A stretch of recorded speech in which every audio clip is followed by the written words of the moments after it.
الحمد لله نحمده ونستعينه ونستغفره ونؤمن به ونتوكل عليه ونعوذ بالله من شرور أنفسنا ومن سيئات أعمالنا من يهده الله فلا مضل له ومن يضلله فلا هادي له وأشهد أن لا إله إلا الله وحده لا شريك له وأشهد أن محمدا عبده ورسوله أما بعد فإن خير الحديث كتاب الله وخير الهدي هدي محمد صلى الله عليه وسلم وشر الأمور محدثاتها وكل محدثة بدعة وكل بدعة ضلالة وكل ضلالة في النار. أعوذ بالله من الشيطان الرجيم. بسم الله الرحمن الرحيم. اتل ما اوحي اليك من الكتاب واقم الصلاه ان الصلاه تنهى عن الفحشاء والمنكر ولذكر الله اكبر والله يعلم ما تصنعون. قال النبي صلى الله عليه وسلم سبعة يذلهم الله في ظله يوم لا ظل إلا ظله والإمام العادل وشاب نشأ في عبادة ربه ورجل قلبه معلق في المساجد ورجلان تحابا في الله اجتمعا عليه وتفرقا عليه ورجل طلبت امرأة ذات منصب وجمال فقال إني أخاف الله ورجل ذكر الله خاليا ففاضت عيناه. الحديث رواه البخاري. رب اشرح لي صدري ويسر لي أمري واحلل عقدة من لساني يفقهوا قولي وزدني علما.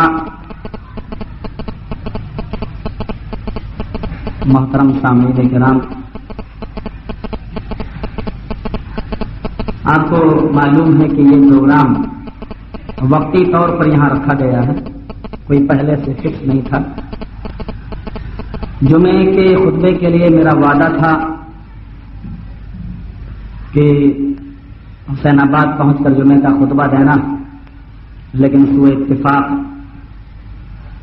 راستے میں گاڑی لیٹ ہوئی، جس کی وجہ سے جمعے سے اتنا پہلے نہیں آ سکا جتنا آنا چاہیے تھا. نوجوانوں نے مشورہ دیا اور مشورے میں یہ بات طے پائی گئی کہ عشاء کے بعد وہ پروگرام رکھ دیا جائے.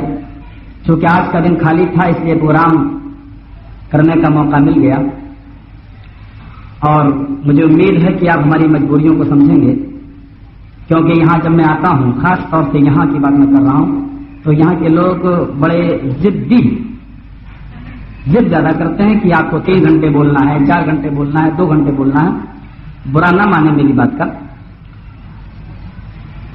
مجھے امید ہے کہ انشاءاللہ آپ ضد نہیں کریں گے، کیونکہ 26 کو میرا پروگرام بجٹیا بنارس میں تھا، 27 کو مویمہ تھا، 28 کو پھر یہ پروگرام لوہتا میں تھا، اور اسی طریقے سے کل بدھوئی میں، یعنی ابھی تک کوئی دن خالی نہیں ہے. اور کل دیوریا میں ہے، پھر پرسوں پھر وہاں سے بھاگ کے جانا ہے سید راجہ، اور پھر 4 کو مدن پورے میں ہے، پھر 5 کو پرتاپ گڑھ میں، اور پھر 6-7 کو دھولیا کی طرف جانا ہے. یعنی کوئی دن خالی نہیں. اس لیے ہم یہ نہیں چاہتے کہ ساری جگہ کا خمیازہ یہی بھگت دیں، ہمیں ہر جگہ دیکھنا ہے. مجھے امید ہے کہ انشاءاللہ، چونکہ میں آپ ہی کا ایک بیٹا ہوں، یہاں کے بڑے بوڑھوں کا اور یہاں کے نوجوانوں کا ایک بڑے جوان کا میں بیٹا بھائی ہوں، اور چھوٹوں کا بھی میں بڑا بھائی ہوں. مجھے امید ہے کہ انشاءاللہ ظلم و ستم ہمارے اوپر نہ کرتے ہوئے ہماری مجبوریوں کو کا خیال رکھیں گے، کیونکہ جہاں پر بھی ہم جائیں گے انشاءاللہ ہماری ہی جماعت کا نام ہوگا. اس لیے کہ قرآن و حدیث ہی کی آواز کو ہم بلند کرتے ہیں، کوئی دوسری آواز، اور اس سے اچھی قوم اور کون ہو سکتی ہے کہ جو صرف قرآن کو لے کر چل رہی ہو، فرمان نبی کو لے کر چل رہی ہو، جناب محمد رسول اللہ صلی اللہ علیہ وسلم کی حدیث کو لے کر چل رہی ہو. اس سے اچھی قوم اور کون سن سکتے ہیں؟ ظاہر بات ہے لوگوں نے اس دین کو بٹواروں میں ڈال دیا. آپ لوگ برا مت مانیں، ہم سب سے خطاب کر رہے ہیں اور سب ہمارے اسلامی بھائی ہیں، ہم کسی کو کافر نہیں کر رہے ہیں. اب آپ خود دیکھیے کہ ہر آدمی اپنے اپنے بزرگ کی طرف بلا رہا ہے. ہم نے کس کی طرف بلایا ہے کہ ہمیں لوگ گالی دیں؟ ہر آدمی کو آپ دیکھیے، ہر عالم کو دیکھیے، وہ اپنے بزرگ کی طرف بلا رہا ہے. مثلا شافعیوں میں آپ جائیے تو وہ کہے گا امام شافعی پر ہماری طرف آ جاؤ. آپ ذرا حنبلیوں میں چلے جاؤ تو وہ کہے گا کہ امام محمد ابن حنبل سب سے افضل، آپ یہاں چلے آئیے. اب مالکیوں میں چلے جاؤ وہ کہے گا کہ ہمارے امام مالک رحمۃ اللہ علیہ سب سے بڑے امام، آپ یہاں جاؤ. ہمارے حنفی بھائیوں میں چلے جاؤ وہ کہے گا امام اعظم ابو حنیفہ رحمۃ اللہ علیہ کی طرف آ جاؤ. ہمارے بڑے ہی پیار سے میں کہوں گا کیونکہ علاقہ بھی انہیں کا ہے، بڑے مختلف طریقے سے میں اخلاص کے ساتھ کہوں گا ہمارے بریلوی حضرات صاحب کے پاس چلے آئیے، وہ کہے گا احمد رضا خان صاحب کے پاس. ہمارے بہت بڑے بڑے بزرگ ہیں لیکن ہم نے کبھی یہ نہیں کہا کہ ہمارے بزرگ کی طرف آ جائیں، کبھی نہیں. اور نہ میں کہوں گا کہ علامہ تیمیہ کی طرف آؤ، نہ میں کہوں گا کہ علامہ ثناء اللہ کی طرف آؤ، نہ میں کسی اور کی طرف بلاؤں گا. میں نے اگر کوئی بات کی ہے تو ہم نے کہا قرآن کی طرف آ جاؤ، محمد رسول اللہ صلی اللہ علیہ وسلم کے فرمان کی طرف آ جاؤ. بس ہم یہ بات لے کر اٹھے ہیں اور اسی کو ہمارے بعض احباب یہ سمجھ بیٹھے ہیں کہ مولوی جرجیس گالی دیتا ہے، اماموں کو نہیں مانتا. ارے غور کرو میرے دوست اور بزرگوں، تم نے ایک کی طرف بلایا، دوسرے نے اپنی طرف بلایا، تیسرے نے اپنی طرف بلایا. اگر ہم بھی کہہ رہے ثناء اللہ کی طرف آ جاؤ تو ہم نے اور دونوں میں فرق کیا رہ جائے گا؟ ہم نے یہ کہا ہے کہ صرف عرش والے کے کلام کی طرف آ جاؤ اور مدینے والے جناب محمد رسول اللہ صلی اللہ علیہ وسلم کے فرمان کی طرف آ جاؤ. میں کوئی بات بغیر دلیل کے نہیں کہہ رہا ہوں. ترکت فیکم امرین لن تضلوا ما تمسکتم بہما کتاب اللہ وسنت رسولہ رواہ الموطا. ترکت فیکم امرین لن تضلوا ما تمسکتم بہما. او لوگوں میں تمہارے درمیان دو چیزیں چھوڑ کر جا رہا ہوں. امام کائنات نے کہا ایک طرف عربی الفاظ، دوسری طرف اس کا ترجمہ کوئی گالی نہ دیں. ترکت فیکم امرین لن تضلوا ما تمسکتم بہما کتاب اللہ وسنت رسولہ. اے لوگوں میں تمہارے درمیان دو چیزیں چھوڑ کر جا رہا ہوں. میں تمہارے درمیان دو چیزیں وجود کے طور پر چھوڑ رہا ہوں، تیسری کوئی چیز نہیں. اور یہ بھی کہہ دیا لن تضلوا ما تمسکتم بہما. اور جب تک تم ان دونوں چیزوں کو مضبوطی سے تھامے رہو گے، جب تک تم ان دونوں چیزوں کو مضبوطی سے پکڑے رہو گے، لن تضلوا ما تمسکتم بہما. جب تک تم پکڑے رہو گے لن تضلوا، تمہیں راستے سے کوئی گمراہ نہیں کر سکتا، تمہیں راستے سے کوئی ہٹا نہیں سکتا. اگر تمہیں رائی کے دانے کے برابر بھی اپنے آقا سے پیار ہے، اپنے حبیب سے پیار ہے، اپنے نبی سے پیار ہے تو اس حدیث کو سے بھی پیار کرو، اپنے آقا کے ان جملوں سے بھی پیار کرو. کیا کہا؟ جب تک تم ان دونوں کو مضبوطی سے تھامے رہو گے لن تضلوا، تمہیں کوئی بھی گمراہ نہ کرے گا، کوئی بھی راستے سے نہ ہٹائے گا. وہ دو چیزیں کیا ہیں؟ سن لو اور کچھ نہیں. میں دو چیزیں جو چھوڑ رہا ہوں وہ کیا ہیں؟ لن تضلوا ما تمسکتم بہما کتاب اللہ وسنت رسولی. ایک عرش والے کا کلام، دوسرے مدینے والے کا فرمان. ایک اللہ کی کتاب قرآن کریم، دوسرے مصطفیٰ کا فرمان یعنی حدیث. یقین ہوگا انشاءاللہ اس حدیث پر. یہ حدیث ہے اور دنیا میں کوئی بیٹا ایسا نہیں اس حدیث کا انکار نہیں کر سکتا، کیونکہ یہ رب کے فرمان اور مدینے والے، یہ مدینے والے کا فرمان ہے اور مدینے والے کا فرمان ہم کیسے جھٹلا سکتے ہیں؟ اور عام مسلمانوں، چند بنیادی چیزیں مجھے آپ کے سامنے رکھنا ہے، اس لیے کہ میں قرآن کی طرف بلا رہا ہوں، محمد رسول اللہ صلی اللہ علیہ وسلم کی حدیث کی طرف بلا رہا ہوں. کیا قرآن کریم کی ایک آیت ہم نے آپ کے سامنے دو تین آیتیں پڑھی. پارہ نمبر 21 شروع ہی وہیں سے ہوتا ہے. 21ویں پارے کی شروعات ہی وہیں سے ہوئی. اُتْلُ مَا أُوحِيَ إِلَيْكَ مِنَ الْكِتَابِ. اور اس کے ساتھ میں ایک حدیث بخاری شریف کی پڑھی ہے جس میں ہے کہ 7 آدمی عرش الہی کے سائے میں ہوں گے. آپ نے ہمارے محترم دوست کی زبان سے آج جمعے کا خطبے میں سنا تھا کہ 7 آدمی عرش الہی کے سائے میں کون ہوں گے، اسی کا خطبہ. پہلے 3 چیزیں، اُتْلُ مَا أُوحِيَ إِلَيْكَ مِنَ الْكِتَابِ، قرآن کی تلاوت کرو، پہلی چیز ہے. اور آرڈر کس کو دیا جا رہا ہے؟ نبی کو. اُتْلُ پہلے امر کرتے ہیں، اے نبی تو اس کتاب کو پڑھ. اور نبی کو حکم دینے کا مطلب یہ نہیں کہ صرف وہ نبی تک محدود ہے، بلکہ اے نبی میرے ایک حکم کی تبلیغ پوری امت اسلامیہ کے اندر کر دے. قرآن کریم کی تلاوت. اُتْلُ مَا أُوحِيَ إِلَيْكَ مِنَ الْكِتَابِ، اے رسول تو پڑھ اس کتاب کو، وحی الیک جو تیری طرف وحی کی گئی، اس کتاب کو پڑھ جو تیری طرف نازل کی گئی. اتل ما وحی الیک من الکتاب، قرآن کریم کے انت میں سے، قرآن میں سے جو کچھ تیرے اوپر اتارا جا چکا ہے، نازل کیا جا چکا ہے، تو اس کتاب کو پڑھ. وَأَقِمِ الصَّلَاةَ، اور نماز قائم کرو. یہ دوسرا حکم ہے، نماز قائم کرو.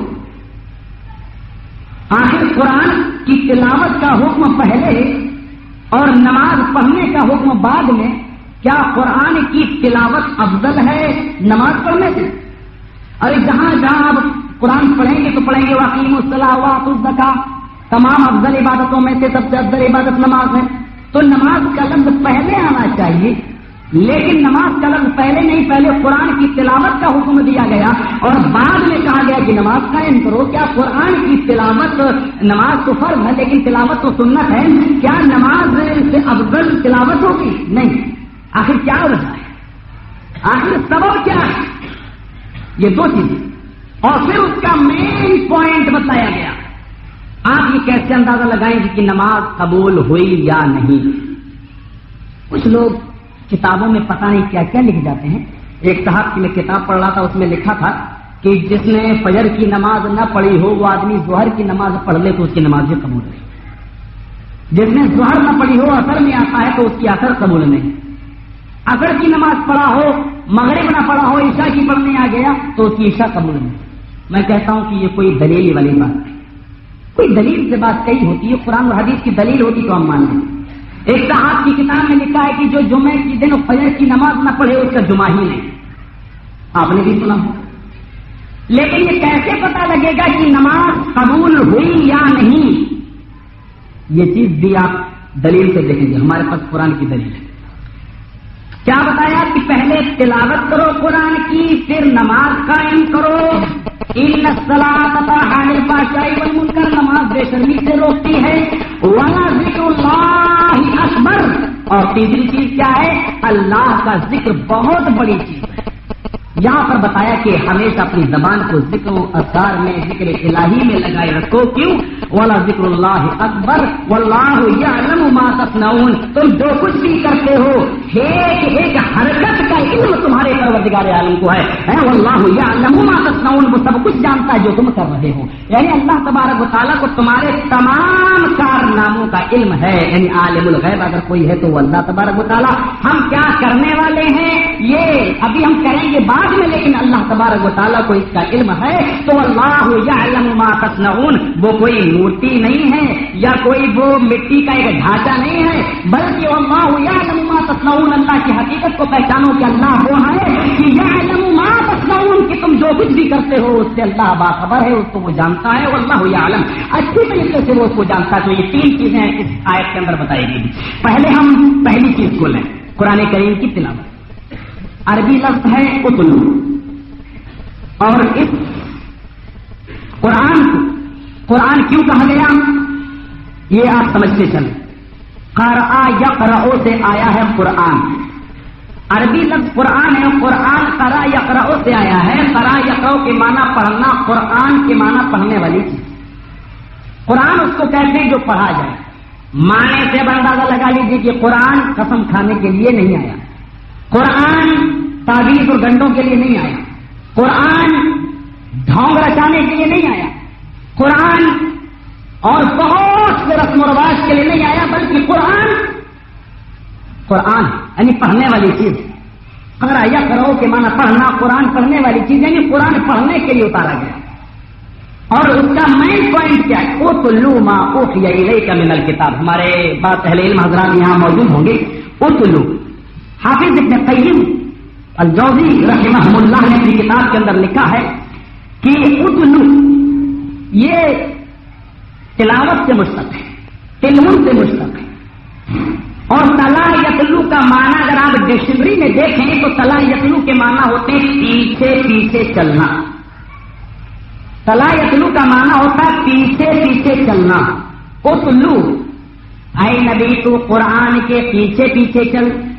مطلب کیا ہوا؟ یعنی قرآن کو پڑھو اور قرآن کے میں جو کچھ لکھا ہے اس کے بعد میں اس پر عمل کرو. قرآن کے پیچھے پیچھے چلنا، اتلو صلاح یتلو کے معنی پیچھے پیچھے چلنا، اتلو پیچھے پیچھے چل، یعنی قرآن کو پڑھو اس کے بعد میں عمل کر، عمل آپ اسی وقت کر پائیں گے جب کسی چیز کی جانکاری آپ کو رہے گی.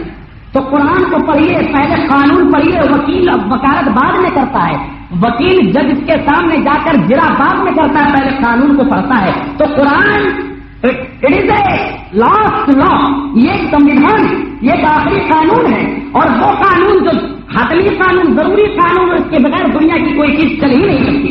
یہ وہ قانون ہے کہ دنیا کے تمام قانون بدلے جا سکتے ہیں لیکن قرآن نہیں بدلا جا سکتا. اور قرآن کا قانون ایسا ہے کہ جو ہمیشہ کام میں آنے والا ہے. آپ دیکھ لیجئے روزانہ پارلیمنٹ میں قانون بنتا ہے، کل سے آج بنا، کل سے آج بنا، نہیں چل پاتا ہے کہ قانون کو بدلنا پڑتا ہے. لیکن قرآن ایک ایسا قانون ہے کہ لا تبدیل لکلمات اللہ، اللہ کے کلمات میں تبدیلی نہیں ہوتی. اللہ نے جو کہہ دیا وہ قانون اٹل ہے. It is last law, last guide book. یہ ایک آخری رہنمائی کرنے والی کتاب ہے. اس کے بعد اب کوئی کتاب ہی نہیں آئے گی. اب کوئی اللہ تبارک و تعالیٰ کتاب کو نازل نہیں کرے گا. یہ ایک ایسا قانون، اسی لیے آخری کتاب. اور چونکہ قرآن ایک ایسی کتاب تھی کہ جس کے اندر کوئی بگاڑ ہونا تھا ہی نہیں، اس لیے آخری نبی کو یہ کتاب دے کر بھیجی گئی. اور اس کتاب کے لانے والے سے یہ وعدہ کر دیا گیا، اِنَّا نَحْنُ نَزَّلْنَا الذِّكْرَ وَإِنَّا لَهُ لَحَافِظُونَ. اے نبی، ہم نے قرآن کریم کو اتارا اور ہم اس کی حفاظت کریں گے. یعنی اس کے اندر بگاڑ ہوگا ہی نہیں. یہ آخری قانون ہے، آخری لاسٹ گائیڈ بک ہے، لہٰذا اس کے اندر بگاڑ پیدا ہو ہی نہیں سکتا. اس لیے کہ ہم نے نازل کیا حفاظت کریں. ذرا آپ اس کو سمجھتے تھے. تو اتلو کے معنی ہوتے ہیں تلاوت، پیچھے پیچھے چلنا. اے نبی اس کتاب کے پیچھے پیچھے چلو. اچھا، بات ہمارے اہل حضرات نے کہا ہے کہ اتلو کا لفظ یہ تلون سے مشتق ہے. حافظ ابن قیم جوزی رحمہ اللہ نے کہ یہ اتلو کا لفظ تلون سے مشتق ہے. اور تلون عربی زبان میں اونٹ کے اس بچے کو کہا جاتا. پنکھا مت چلانا. عربی زبان میں تلون اونٹنی کے اس بچے کو کہا جاتا ہے جو بچہ اپنی ماں کے پیچھے پیچھے چلتا ہے. جو بچہ اپنی ماں کے پیچھے پیچھے چلتا ہے تو عرب کے لوگ کہتے ہیں ہاذا تلون. یہ اپنی ماں کا فرما بردار اٹھ جا رہا ہے، یعنی ماں آگے آگے چل رہی ہے اور اس کا بچہ اس کے پیچھے پیچھے چل رہا ہے. اسی تلون سے بنا ہے تلاوت. اے نبی، آپ اس قرآن کی تلاوت کیجیے جو آپ پر اتاری گئی. یعنی جس طریقے سے اونٹنی کا بچہ اپنی ماں کی فرما برداری کرتا ہے، اے نبی تم بھی قرآن کی فرما برداری کرو، قرآن کے پیچھے پیچھے چلو، قرآن کی اطاعت کرو، قرآن کی تابع داری کرو. اور یہ نبی کو حکم دے کر پوری امت اسلامیہ کو حکم دیا جا رہا ہے کہ اے امت اسلامیہ تو قرآن کی تابع داری کر، تو قرآن کے پیچھے پیچھے چل، قرآن پر عمل کر. یہ پوری امت اسلامیہ کو گویا کہ ایک آرڈر دے دیا گیا ہے. تو اس کا معنی اور مفہوم آپ نے سمجھ لیا. اب آئیے قرآن کی خصوصیت کیا ہے.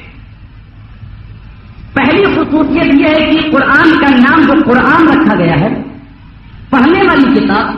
تو یہ میرا چیلنج ہے کہ دنیا کی تمام کتابیں آپ اٹھا ڈالیے، چاہے وہ ڈیلی پیپرس ہوں، چاہے وہ ویکلی میگزین ہو، ہفتے واری ہو، یا وہ 15 دن پر نکلتا ہو، یا منتھلی میگزین.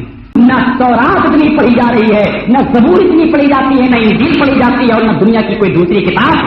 سب سے زیادہ پوری دنیا میں اگر آپ کو کثرت کے ساتھ جس کتاب کی تلاوت کرنے والے ملیں گے وہ ہے کتاب قرآن کریم. وہ ہے قرآن کریم. یعنی قرآن کریم کی تلاوت کثرت سے ہو رہی ہے، اس لیے اس کا نام قرآن ہے. بہت زیادہ پڑھی جانے والی کتاب. یہ وہ کتاب ہے کہ جس نے انسان کو جینے کا طریقہ سکھایا. حضرت عمر فاروق رضی اللہ تعالیٰ عنہ فرماتے ہیں کہ ایک دن اللہ کے نبی صلی اللہ علیہ وسلم قرآن پڑھ رہے تھے اور میں پیچھے سے چھپ کر قرآن کو سننے لگا. اللہ کے نبی صلی اللہ علیہ وسلم قرآن پڑھتے جا رہے تھے. میں نے دل میں سوچا کہ یہ تو شاعر کا شعر ہے. میں نے دل میں سوچا کہ یہ تو شاعر کی آواز ہے. یا نمون آیا تو یا نمون تعلمون وزن بیٹھتا چلا گیا. جہاں لفظ علیم آ گیا تو وہاں علیم خبیر لطیف بصیر یہ سب بیٹھتا چلا گیا. یہ تو شاعر کا شعر ہے، یہ تو شاعر کا کلام ہے. ابھی میں نے یہ دل میں سوچا کہ میرے اللہ کے نبی نے یہ قرآن کریم کی آیت پڑھنے شروع کر دی. وما ہوا بالقول بقول شاعر، یہ کسی شاعر کا کلام نہیں، یہ کسی شاعر کا قول نہیں ہے، یہ کسی شاعر کا کلام نہیں جس کو تم سن رہے ہو۔ حضرت عمر فرماتے کہ میں چوک گیا، ابھی میں پیچھے تھا، چھپا ہوا تھا، نبی نے مجھے نہیں دیکھا تھا، لیکن جب میرے دل میں یہ بات آئی کہ یہ کسی شاعر کا کلام ہے تو انہیں اللہ کے نبی قرآن کریم کی یہ تلاوت کرنے لگے۔ وما ہوا بقول شاعر، یہ کسی شاعر کا قول نہیں ہے، یہ کسی شاعر کا کلام نہیں ہے۔ فرمایا عمر فاروق کہتے ہیں کہ تب میں نے اپنے دل میں یہ سوچا تب تو یہ کسی کاہن کا قول، کسی کاہن کا کلام، گڑنے والے کی گڑی ہوئی بات ہے کہ اللہ کے نبی صلی اللہ علیہ وسلم قرآن کریم کی اس آیت پر پہنچے۔ وما ہوا بقول کاہن، یہ کسی کاہن کا کلام بھی نہیں ہے، یہ کسی گڑنے والے کی گڑی ہوئی کتاب بھی نہیں ہے، بلکہ تنزیل من رب العالمین، یہ وہ کتاب ہے جو اللہ رب العالمین کی طرف سے نازل کی گئی ہے، یہ وہ کتاب ہے جو اللہ تبارک و تعالیٰ کی طرف سے اتاری گئی ہے۔ اور سن لو مسلمانوں، میرے نتیجے کا کیا کہنا، میری خوش قسمتی کا کیا کہنا، اللہ نے نہ جانے کتنی قسمیں کھائیں، کتنی چیزوں کی قسمیں کھائیں، اور قسمیں کھا کر اللہ نے کیا کہا، انہ لقول رسول کریم۔ اے لوگوں میں اتنی قسمیں، زمین آسمان چاند سورج ستارے سب کی قسمیں کھانے کے بعد تمہیں یقین دلا رہا ہوں، انہ لقول رسول کریم، یہ رسول کریم کا قول ہے، یہ رسول کی زبان سے نکلا ہوا قول ہے۔ ذرا غور کرو کہ اللہ نے دنیا والوں کو جب سمجھایا، اللہ نے اپنے رسول کی صداقت کا اعلان جب دنیا میں کرانا چاہا تو اللہ کو بھی قدم کھانا پڑی، اللہ کو یہ کہنا پڑا کہ اے کافرین مکہ، تم میرے نبی کو جھٹلا رہے ہو، تم میرے رسول کو جھٹلا رہے ہو، امام کائنات کا کی تم تکذیب کر رہے ہو۔ میں اتنی چیزوں کی قسمیں کھا کر تاکیداً تمہیں یہ بتلانا چاہتا ہوں کہ انہ لقول رسول کریم، یہ رسول کریم کا قول ہے۔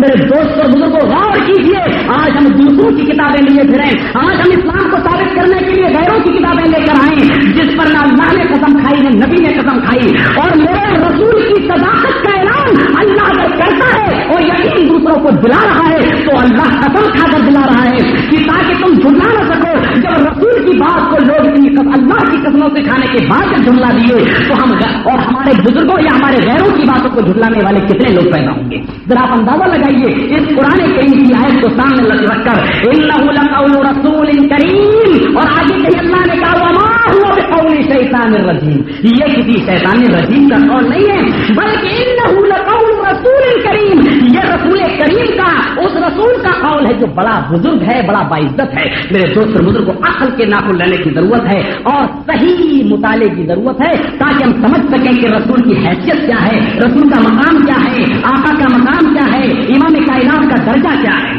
حضرت عمر فاروق فرماتے ہیں کہ اس دن قرآن کی صداقت میرے دل میں بیٹھ گئی، لیکن ابھی اسلام نہیں آیا، اسلام نہیں آیا۔ اور اسلام تو بعد میں لائے تھے کہ جب بہن کی زبان سے جو ہے جب قرآن پڑھانے والے نے قرآن کی چند آیتیں سنائیں تب وہ سمجھ پائے کہ اسلام کیا ہے اور اسلام کی حقانیت کیا ہے، اسلام کی صداقت کیا ہے۔ تو دوست اور بزرگوں، آؤ اور چلو اور دیکھو کیا حضرت عزیر ابن حذیر اپنا واقعہ نقل کرتے ہیں۔ عزیر ابن حذیر فرماتے ہیں، مسلم شریف کے ہیں کہ میں قرآن پڑھ رہا تھا، میں قرآن کی تلاوت کر رہا تھا، قرآن میرے ہاتھ میں تھا، قرآن کو جب میں پڑھنے لگا تو میرے بغل میں میرا بچہ سو رہا تھا، اور بچے کے سونے کی وجہ سے میں مطمئن تو تھا لیکن بچے کے بغل میں میرا گھوڑا بندھا ہوا تھا۔ میں نے قرآن کریم کی تلاوت کی، گھوڑے کا بدکنا شروع ہو گیا، گھوڑے کا شور کرنا شروع ہو گیا، گھوڑا اچھلنے لگا، گھوڑا چلانے لگا۔ مجھے یہ ڈر لگا کہ کہیں یہ گھوڑا اپنے پیروں سے میرے بچے کو روند نہ ڈالے، کچل نہ دے۔ میں نے قرآن کریم کو بند کر دیا، قرآن کو بند کر دیا۔ میں نے دیکھا جیسے ہی میں نے قرآن کو بند کیا میرے گھوڑے کا اچھلنا بند ہو گیا، میرے گھوڑے کا چھلانگ لگانا بند ہو گیا، میرے گھوڑے کا کودنا بند ہو گیا۔ میں نے سوچا شاید اب گھوڑا شور نہ کرے، میں نے پھر قرآن کریم کو کھولا اور میں قرآن کریم کو پڑھنے لگا۔ میں نے جو ہی قرآن کریم کو دوبارہ پڑھنا شروع کیا میں نے دیکھا کہ گھوڑا پھر شور کرنے لگا، گھوڑا پھر اچھلنے لگا، پھر کودنے لگا۔ میں نے قرآن کریم کو پھر بند کر دیا۔ میں نے دیکھا کہ گھوڑے کا چلنا بند ہو گیا، گھوڑے کا کودنا بند ہو گیا، گھوڑے کا چھلانگ لگانا بند ہو گیا۔ میں نے پھر قرآن کریم کو تیسری بار کھول لیا اور پڑھنے لگا۔ اور جو ہی میں نے قرآن کریم کو تیسری بار پڑھنا شروع کیا، میں نے دیکھا کہ میرا گھوڑا پھر چھلانگنے لگا، کودنے لگا۔ مجھے ڈر لگا کہ کہیں میرے بچے کو روند نہ ڈالے، کہیں میرے بچے کو کچل نہ ڈالے۔ میں نے قرآن کریم کو بند کر دیا، اور قرآن کریم کو بند کرنے کے بعد پھر میں نے اپنے بچے کو گھسیٹ لیا کہ کہیں میرا گھوڑا میرے بچے کو روندے نہیں۔ میں نے بچے کو جب گھسیٹا تو اچانک میری نظر آسمان کی طرف گئی۔ میں نے آسمان کی طرف نظر اٹھا کے دیکھا، نظر آیا کہ آسمان پر صاحبان کی مانند کوئی چیز چھائی ہوئی ہے، آسمان پر صاحبان کی مانند کوئی چیز چھائی ہوئی ہے، اور اس کے اندر چمک ہو رہی ہے، روشنی نکل رہی ہے۔ میں سمجھ نہیں پایا معاملہ کیا ہے، دھیرے دھیرے وہ روشنی غائب ہونے لگی۔ حضرت حسین فرماتے ہیں کہ میں دوسرے دن نبی کے پاس آیا، امام کائنات کے پاس آیا، سرور کائنات کے پاس آیا، جناب محمد رسول اللہ صلی اللہ علیہ وسلم کی خدمت میں آیا۔ میں نے عرض کیا، اے اللہ کے نبی، اے اللہ کے رسول، میں نے ایسا معاملہ دیکھا ہے۔ میں نے قرآن پڑھا، گھوڑا چلانے لگا، میں نے بند کر دیا، گھوڑا بھی خاموش ہو گیا۔ میں نے قرآن کو دوبارہ پڑھنا شروع کر دیا، گھوڑا پھر چلانے لگا۔ میں نے قرآن کو دوبارہ بند کر دیا، گھوڑا پھر خاموش ہو گیا۔ تیسری بار بھی یہی معاملہ پیش آیا، پھر میں نے قرآن کو بند کر کے ساتھ میں رکھ دیا، اور میں نے اپنے بچے کو کھینچ لیا۔ اچانک میری نظر آسمان کی طرف گئی، دیکھتا کیا ہوں کہ کچھ چیز صاحبان کی مانند چھائی ہوئی، اس کے اندر روشنی پیدا ہو رہی ہے۔ کہا ہے حسین تمہیں نہیں معلوم کہ وہ چیز کیا تھی؟ کہا اللہ کے نبی میں نہیں جانتا، اللہ و رسول عالم، اللہ اس کے رسول زیادہ جانے۔ کہا ہے حسین کاش تم قرآن کو برابر پڑھتے رہتے، اے حسین کاش کہ تو نے قرآن پڑھنا بند نہ کیا ہوتا، اے حسین کاش کہ تو نے قرآن کی تلاوت کو بند نہ کیا ہوتا، تو تو دیکھتا کہ صبح تک وہ صاحبان کی مانند چیز چھائی رہتی اور روشنی تو پاتا۔ اے حسین تجھے نہیں معلوم وہ فرشتے تھے، فرشتے جو تیرے قرآن کی تلاوت کو سننے کے لیے آئے تھے، وہ فرشتے تھے جو تیرے زبان سے نکلنے والی شیریاں آواز سے قرآن کی تلاوت کو سننے آئے تھے۔ اے حسین کاش تو نے قرآن بند نہ کیا ہوتا، اے حسین کاش کہ تو نے قرآن پر دودھ گڑوں کا اترل نہیں ہوتا، نہ دیو دودھ کا اترل ہوتا ہے، نہ فرشتے نازل ہوتے ہیں۔ اگر فرشتے کسی کتاب کے پڑھنے پر اترتے ہیں تو وہ صرف قرآن کریم ہے۔ یہ فضیلت بھی ملی تو ہم کو، یہ میرے نتیجے میں آیا، یہ میری تقدیر میں آیا، یہ میرے جو خوش قسمتی ہے کہ ہائے مسلمانوں آج ہم نے قرآن کو چھوڑا۔ قرآن ابھی ایک واقعہ میں آپ کے سامنے رکھوں گا۔ طفیل دوسی مکہ میں آئے، کہا ہے طفیل یہاں ایک جادوگر پیدا ہوا ہے، کیوں؟ آخر ایسا کیوں کہا گیا؟ ایک مقصد تھا۔ آئے طفیل مکہ میں ایک جادوگر پیدا ہوا ہے، اس کا نام ہے محمد، وہ پتہ نہیں کیا کیا پڑھتا ہے، اور اس کی آواز جس کے کان میں چلی جاتی ہے وہ جادوگر ہے، اس کے جادو کا اثر اس آدمی پر ہو جاتا ہے، اور وہ پھر اس کے مذہب میں شریک ہو جاتا ہے۔ آئے تو پہلے تم اس آدمی سے بات نہ کرنا، نہیں جانے دیا۔ کس کے پاس؟ محمد رسول اللہ صلی اللہ علیہ وسلم کی خدمت میں نہیں جانے دیا۔ کیوں؟ اگر یہ آدمی محمد کی خدمت میں گیا صلی اللہ علیہ وسلم، اگر یہ آدمی ان کی خدمت میں پہنچ گیا تو حق کی آواز اس کے کان میں پہنچ جائے گی، اور یہ کہیں حق کی آواز سن کر بدل نہ جائے۔ آج بھی لوگوں کو مجلسوں سے روکا جاتا ہے، محفلوں سے روکا جاتا ہے، اس کی مین وجہ یہ کہ کہیں حق کی آواز ان کے کانوں میں نہ چلی جائے، کہیں حق کا کلمہ ان کے کانوں میں نہ چلا جائے۔ اور ہم سنو تو طفیل دوسی خود فرماتے ہیں کہ میں نے روئی نکالی اور روئی کو میں نے اپنے کانوں میں ٹھوس لیا، مبادا کہیں محمد کی آواز میرے کانوں میں نہ پڑ جائے، مبادا کہیں محمد کی آواز میرے کانوں میں نہ چلی جائے۔ جب بھی نکلتے تھے روئی کان میں ٹھوس لیتے تھے اور چلتے رہتے تھے کہ کہیں محمد کی آواز میرے کانوں میں نہ چلی جائے۔ طفیل فرماتے ہیں کہ ایک دن میں نے سوچا کہ آخر لوگ روکتے ہیں، چلو سن ہی لیا جائے کہ معاملہ کیا ہے۔ نبی قرآن کی تلاوت کر رہے ہیں، طفیل کہتے ہیں کہ میں نے کانوں سے روئی نکالی اور میں پیچھے سے سننے لگا کہ دیکھیں آخر کون سی چیز ہے جو محمد سناتا ہے، کون سی چیز ہے جس سے لوگ مجھے روک رہے ہیں۔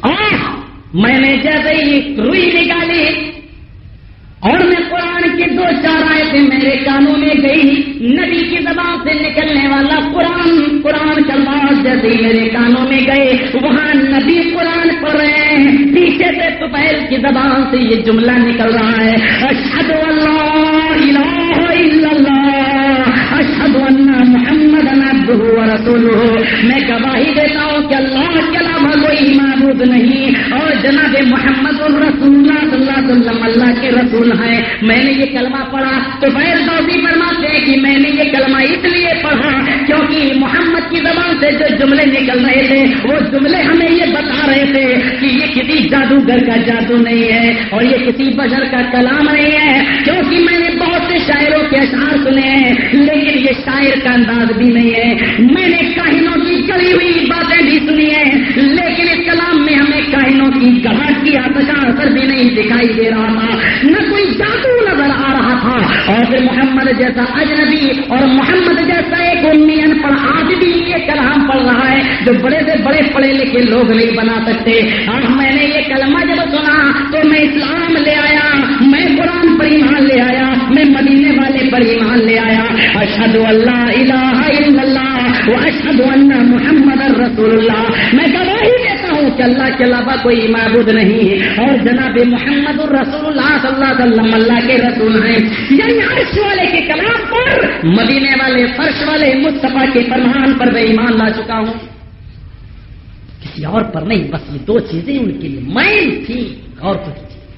اور آئے مسلمانوں، دل چاہتا ہے مئو والوں کو سنایا تمہیں بھی سنا دوں، ہاں کچھ لوگ بیچارے ہضم نہیں کر پائے وہ ان کے نصیبے میں آیا، آؤ تم تو کم سے کم سن لو، تمہیں تو بتا دوں کیونکہ تم سننے آئے ہو، اور کچھ لوگ ایسے بھی ہوتے ہیں جو سننے نہیں آتے بلکہ بینڈ لگوانے کی بھی کوشش کرتے ہیں، وہ بھی میرے بھائی اللہ ان کو عقل سلیم عطا فرمائے، ان کو ہدایت دے، ہم تو وہ اپنے بھائیوں کی ہدایت کی دعائیں ہی کریں گے لیکن تم آؤ تمہیں سناؤ شاید تم عبرت حاصل کر سکو۔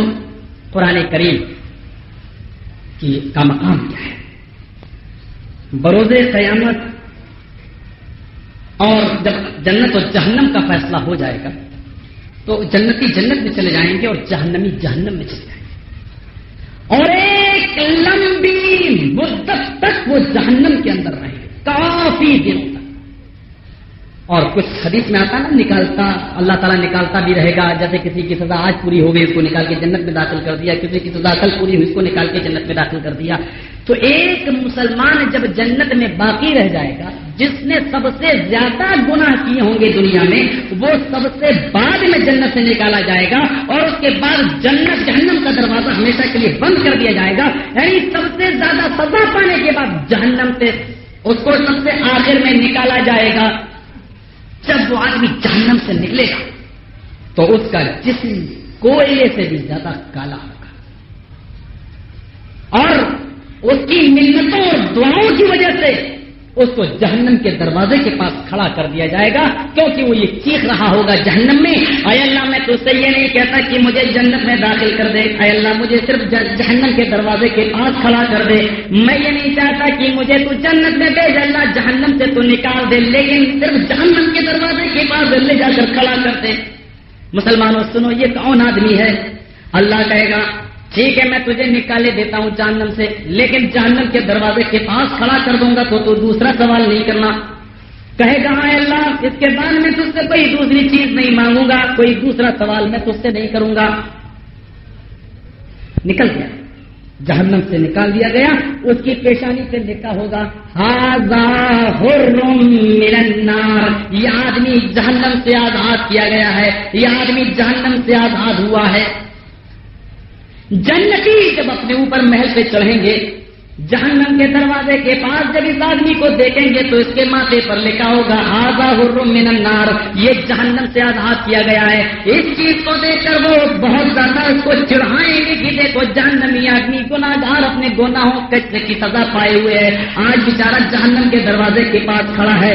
یہ آدمی جب ان کے چڑھاوے میں آ کر چڑھ جائے گا، کہے گا اے اللہ میں تجھ سے ایک دعا اور کر رہا ہوں، میں تجھ سے ایک سوال اور کر رہا ہوں، اے اللہ قسم ہے تیرے عزت و جلال کی، اس کے بعد میں تجھ سے تیسرا سوال نہ کروں گا، میری دوسری دعا سن لے، میری دوسری دعا قبول فرما لے۔ ہاں وہ دوسری بات کیا؟ کہا میرے بندے کیا مانگ رہا ہے؟ کہے گا اللہ میں یہ چاہتا ہوں کہ مجھے کسی پانی سے، جنت کے پانی سے مجھے نہلا دے، حوض کوثر سے یا ماء الفرات سے مجھے نہلا دے، تاکہ میرا بدن صاف ہو جائے کوئلے کی طرح، جو میں کالا ہوں میں دنیا کی شکل میں آ جاؤں، اور اللہ میرے ماتھے پہ جو نشان ہے، میری پیشانی پہ جو نشان ہے، تو اس کو ملیا میٹ کر دے، تو اس کو میٹ دے۔ اللہ کہے گا دیکھو اس نے تو مجھ سے کہا تھا کہ دوسرا سوال نہ کروں گا، اب یہ ایک دوسرا سوال کر بیٹھا کہ اللہ تیرے عزت و جلال کی قسم اس کے بعد میں دوسرا سوال نہ کروں گا۔ اللہ کہے گا فرشتوں میرا بندہ مجھ سے وعدہ کر رہا ہے کہ اب تیسرا سوال نہیں کرے گا، جاؤ ذرا میرے بندے کو لے جاؤ، اس کو نہلا دو، اس کے پیشانی کے نشان کو مٹا دو۔ لہذا اللہ اس کو نہلا دے گا، فرشتے اس کو نہلا دیں گے، اور اس کے بعد میں جب وہ نہا دھو کر آئے گا وہ پہلے سے بھی زیادہ صاف ہو چکا ہوگا، اور اس کی پیشانی کا داغ بھی مٹ چکا ہوگا۔ ہاذا حر من النار، یہ داغ بھی صاف ہو چکا ہوگا۔ اب یہ آدمی پھر جہنم کے دروازے کے پاس کھڑا ہے، سوچ رہا ہے، وچار کر رہا ہے کہ آخر کہیں جانے کی اجازت تو نہیں ہے، جہنم سے آزادی مانگی وہ بھی مل گئی، میں نے جو ہے نہانے کے لیے کہا چلو وہ بھی ہو گیا، میرا بدن بھی صاف، اب تو میری کوئی دعا قبول ہی نہیں ہوگی۔ اچانک اس کو ایک درخت نظر آئے گا جس میں کچھ میوے ہوں گے، جس میں کچھ پھل ہوں گے، یہ اس پھلدار درخت کو دیکھ کر چیخنے لگے گا کہ اے اللہ میں تو سے یہ نہیں کہتا کہ تم مجھے جنت میں داخل کر دے، اے اللہ میری تیسری دعا اور سن لے، اس کے بعد میں قسم ہے تیرے عزت و جلال کی میں چوتھا سوال نہ کروں گا، میں چوتھی دعا نہ کروں گا، میں چوتھی تمنا نہ کروں گا۔ اللہ کہے گا کیا چاہتا ہوں میرے بندے؟ کہو اللہ میں یہ چاہتا ہوں کہ مجھے اس درخت کے قریب پہنچا دے، پھلدار درختوں کے قریب پہنچا دے، اس کے بعد میں تجھ سے چوتھی چیز نہ مانگوں گا۔ اللہ کہے گا وعدہ، جیسے آج کل چلتا نا پرومس، وعدہ ہو گیا، کہ اللہ قسم میں تیرے عزت و جلال کی نہیں مانگوں گا۔ کہے فرشتوں جاؤ میرے بندے کو اس درخت کے قریب پہنچا دو، اور اے بندے دیکھ اب چوتھا سوال نہ کرنا، کہ اللہ تیرے عزت و جلال کی قسم نہیں اب چوتھا سوال نہ کروں گا۔ اللہ بھی دیکھو کیسے اس کو بھیج رہا ہے۔ لوگ کہتے ہیں اللہ مذاق نہیں کرتا، ارے اللہ کی صفت سے مذاق کرنا۔ اللہ یستہزئ بہم ویمدہم، قرآن خود کہہ رہا ہے اللہ یستہزئ بہم، اللہ ان سے مذاق کرتا ہے۔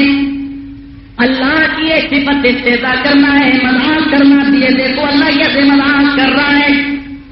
مجھ پر اعتراض کرنے سے پہلے قرآن پر اعتراض لگانا، اور اگر لگاؤ گے تو تم لوگ کفر کے دائرے میں داخل۔ میں نہیں کہتا، قرآن کہہ رہا ہے اللہ یستہزئ بہم ویمدہم فی طغیانہم یعمہون، اللہ بھی ان سے مذاق کرتا ہے، اللہ یستہزئ بہم۔ اور آؤ سنو، درخت کے قریب یہ آدمی پہنچ گیا، ایک پھل توڑے گا، ابھی اس کو کھائے گا، ابھی اس کو منہ تک لے جائے گا، ابھی دانتوں سے اس کو توڑا نہ ہوگا، دانتوں سے اس کو کچلا نہ ہوگا، دانتوں سے اس کو چبایا نہ ہوگا، اتنے میں وہ اس سے بھی زیادہ خوبصورت اور میٹھے پھلدار درخت کا ایک جو ہے پھلدار درخت نظر آئے گا۔ اس کو دیکھ کر یہ آدمی اس سیب کو پھینک دے گا، اس پھل کو اوپر پھینک دے گا، اور کہے گا اللہ دیکھ میں نے ابھی اس درخت کا پھل نہیں کھایا، دیکھ میں نے ابھی اس درخت کا کوئی پھل نہیں چاکھا، میں تجھ سے یہ نہیں کہتا کہ جنت میں داخل کر دے، اور اللہ اتنی دعائیں تو نے سنی، میری ایک دعا قبول کر دے، میری ایک دعا سن لے، مجھے اس درخت کے بجائے اس درخت تک پہنچا دے، اس درخت کے قریب مجھے کر دے۔ اللہ کہے گا اے بندے تو اپنا وعدہ بار بار توڑ رہا ہے، اب میں تجھے اس درخت کے قریب نہ پہنچاؤں گا، کہ اے اللہ میں تجھ سے وعدہ کرتا ہوں تیرے عزت و جلال کی قسم اس کے بعد میں کوئی وعدہ خلافی نہ کروں گا، اے اللہ مجھے اس درخت کے قریب پہنچا دے۔ اللہ کا حکم ہوگا اے فرشتوں جاؤ میرے بندے کو اس درخت کے قریب پہنچا دو۔ اس درخت کے قریب پہنچ گیا، پھل کو توڑا، ایک پھل میں 12 پھلوں کا ٹیسٹ دیکھیے زاد المعاد علامہ ابن قیم کی، ایک پھل میں 12 پھلوں کا ٹیسٹ، یہ دنیا کی نعمتیں کیا ہوگی، توڑا کھا رہا ہے، وہی پیڑ درخت کی ٹیسٹ لگا کر کھا رہا ہے بیچارہ بھی، آدھا پھل کھا سکے گا، آدھا، اتنے میں اس کو جنت کا دروازہ نظر آئے گا، آگے کوئی جنت کا دروازہ نظر آیا، باب الجنہ، یہ جنت کا دروازہ ہے، کہے گا اللہ بہت نام سنا تھا تیری جنت کا، یہ تو نہیں کہتا داخل کر دے. میرے تو عمل اتنے نہیں کہ مجھے جنت میں لے جا سکے. اے اللہ اتنا تو ضرور تو کر سکتا ہے کہ مجھے جنت کے دروازے تک پہنچا دے, تاکہ میں یہ آتا پھل اس جنت کے دروازے سے ٹیک لگا کر کھا لوں. مجھے بھی جنت کا کچھ نصیبہ مل جائے, کچھ حصہ مل جائے. اے اللہ مجھے جنت میں داخل نہ کر. میں یہ نہیں کہتا کہ جنت میں داخل کر دے, لیکن دروازے تک تو پہنچا دے. اللہ کا ایک بڑا لالچی بندہ ہے, انگلی پکڑ کے پونچھا پکڑ رہا ہے. کہا جہنم سے آزادی مانگی میں نے دے دی, اپنے بدن کی صفائی مانگی میں نے وہ بھی دے دی, اپنے نشان کو مٹانا چاہ میں نے وہ بھی کر دیا. میں نے پہلے درخت پر بھی پہنچایا, دوسرے درخت کے قریب بھی پہنچایا. او میرے بندے, اب میں تیری وعدہ خلافی کو دیکھتے ہوئے اب میں تیری کوئی دعا نہ سنوں گا.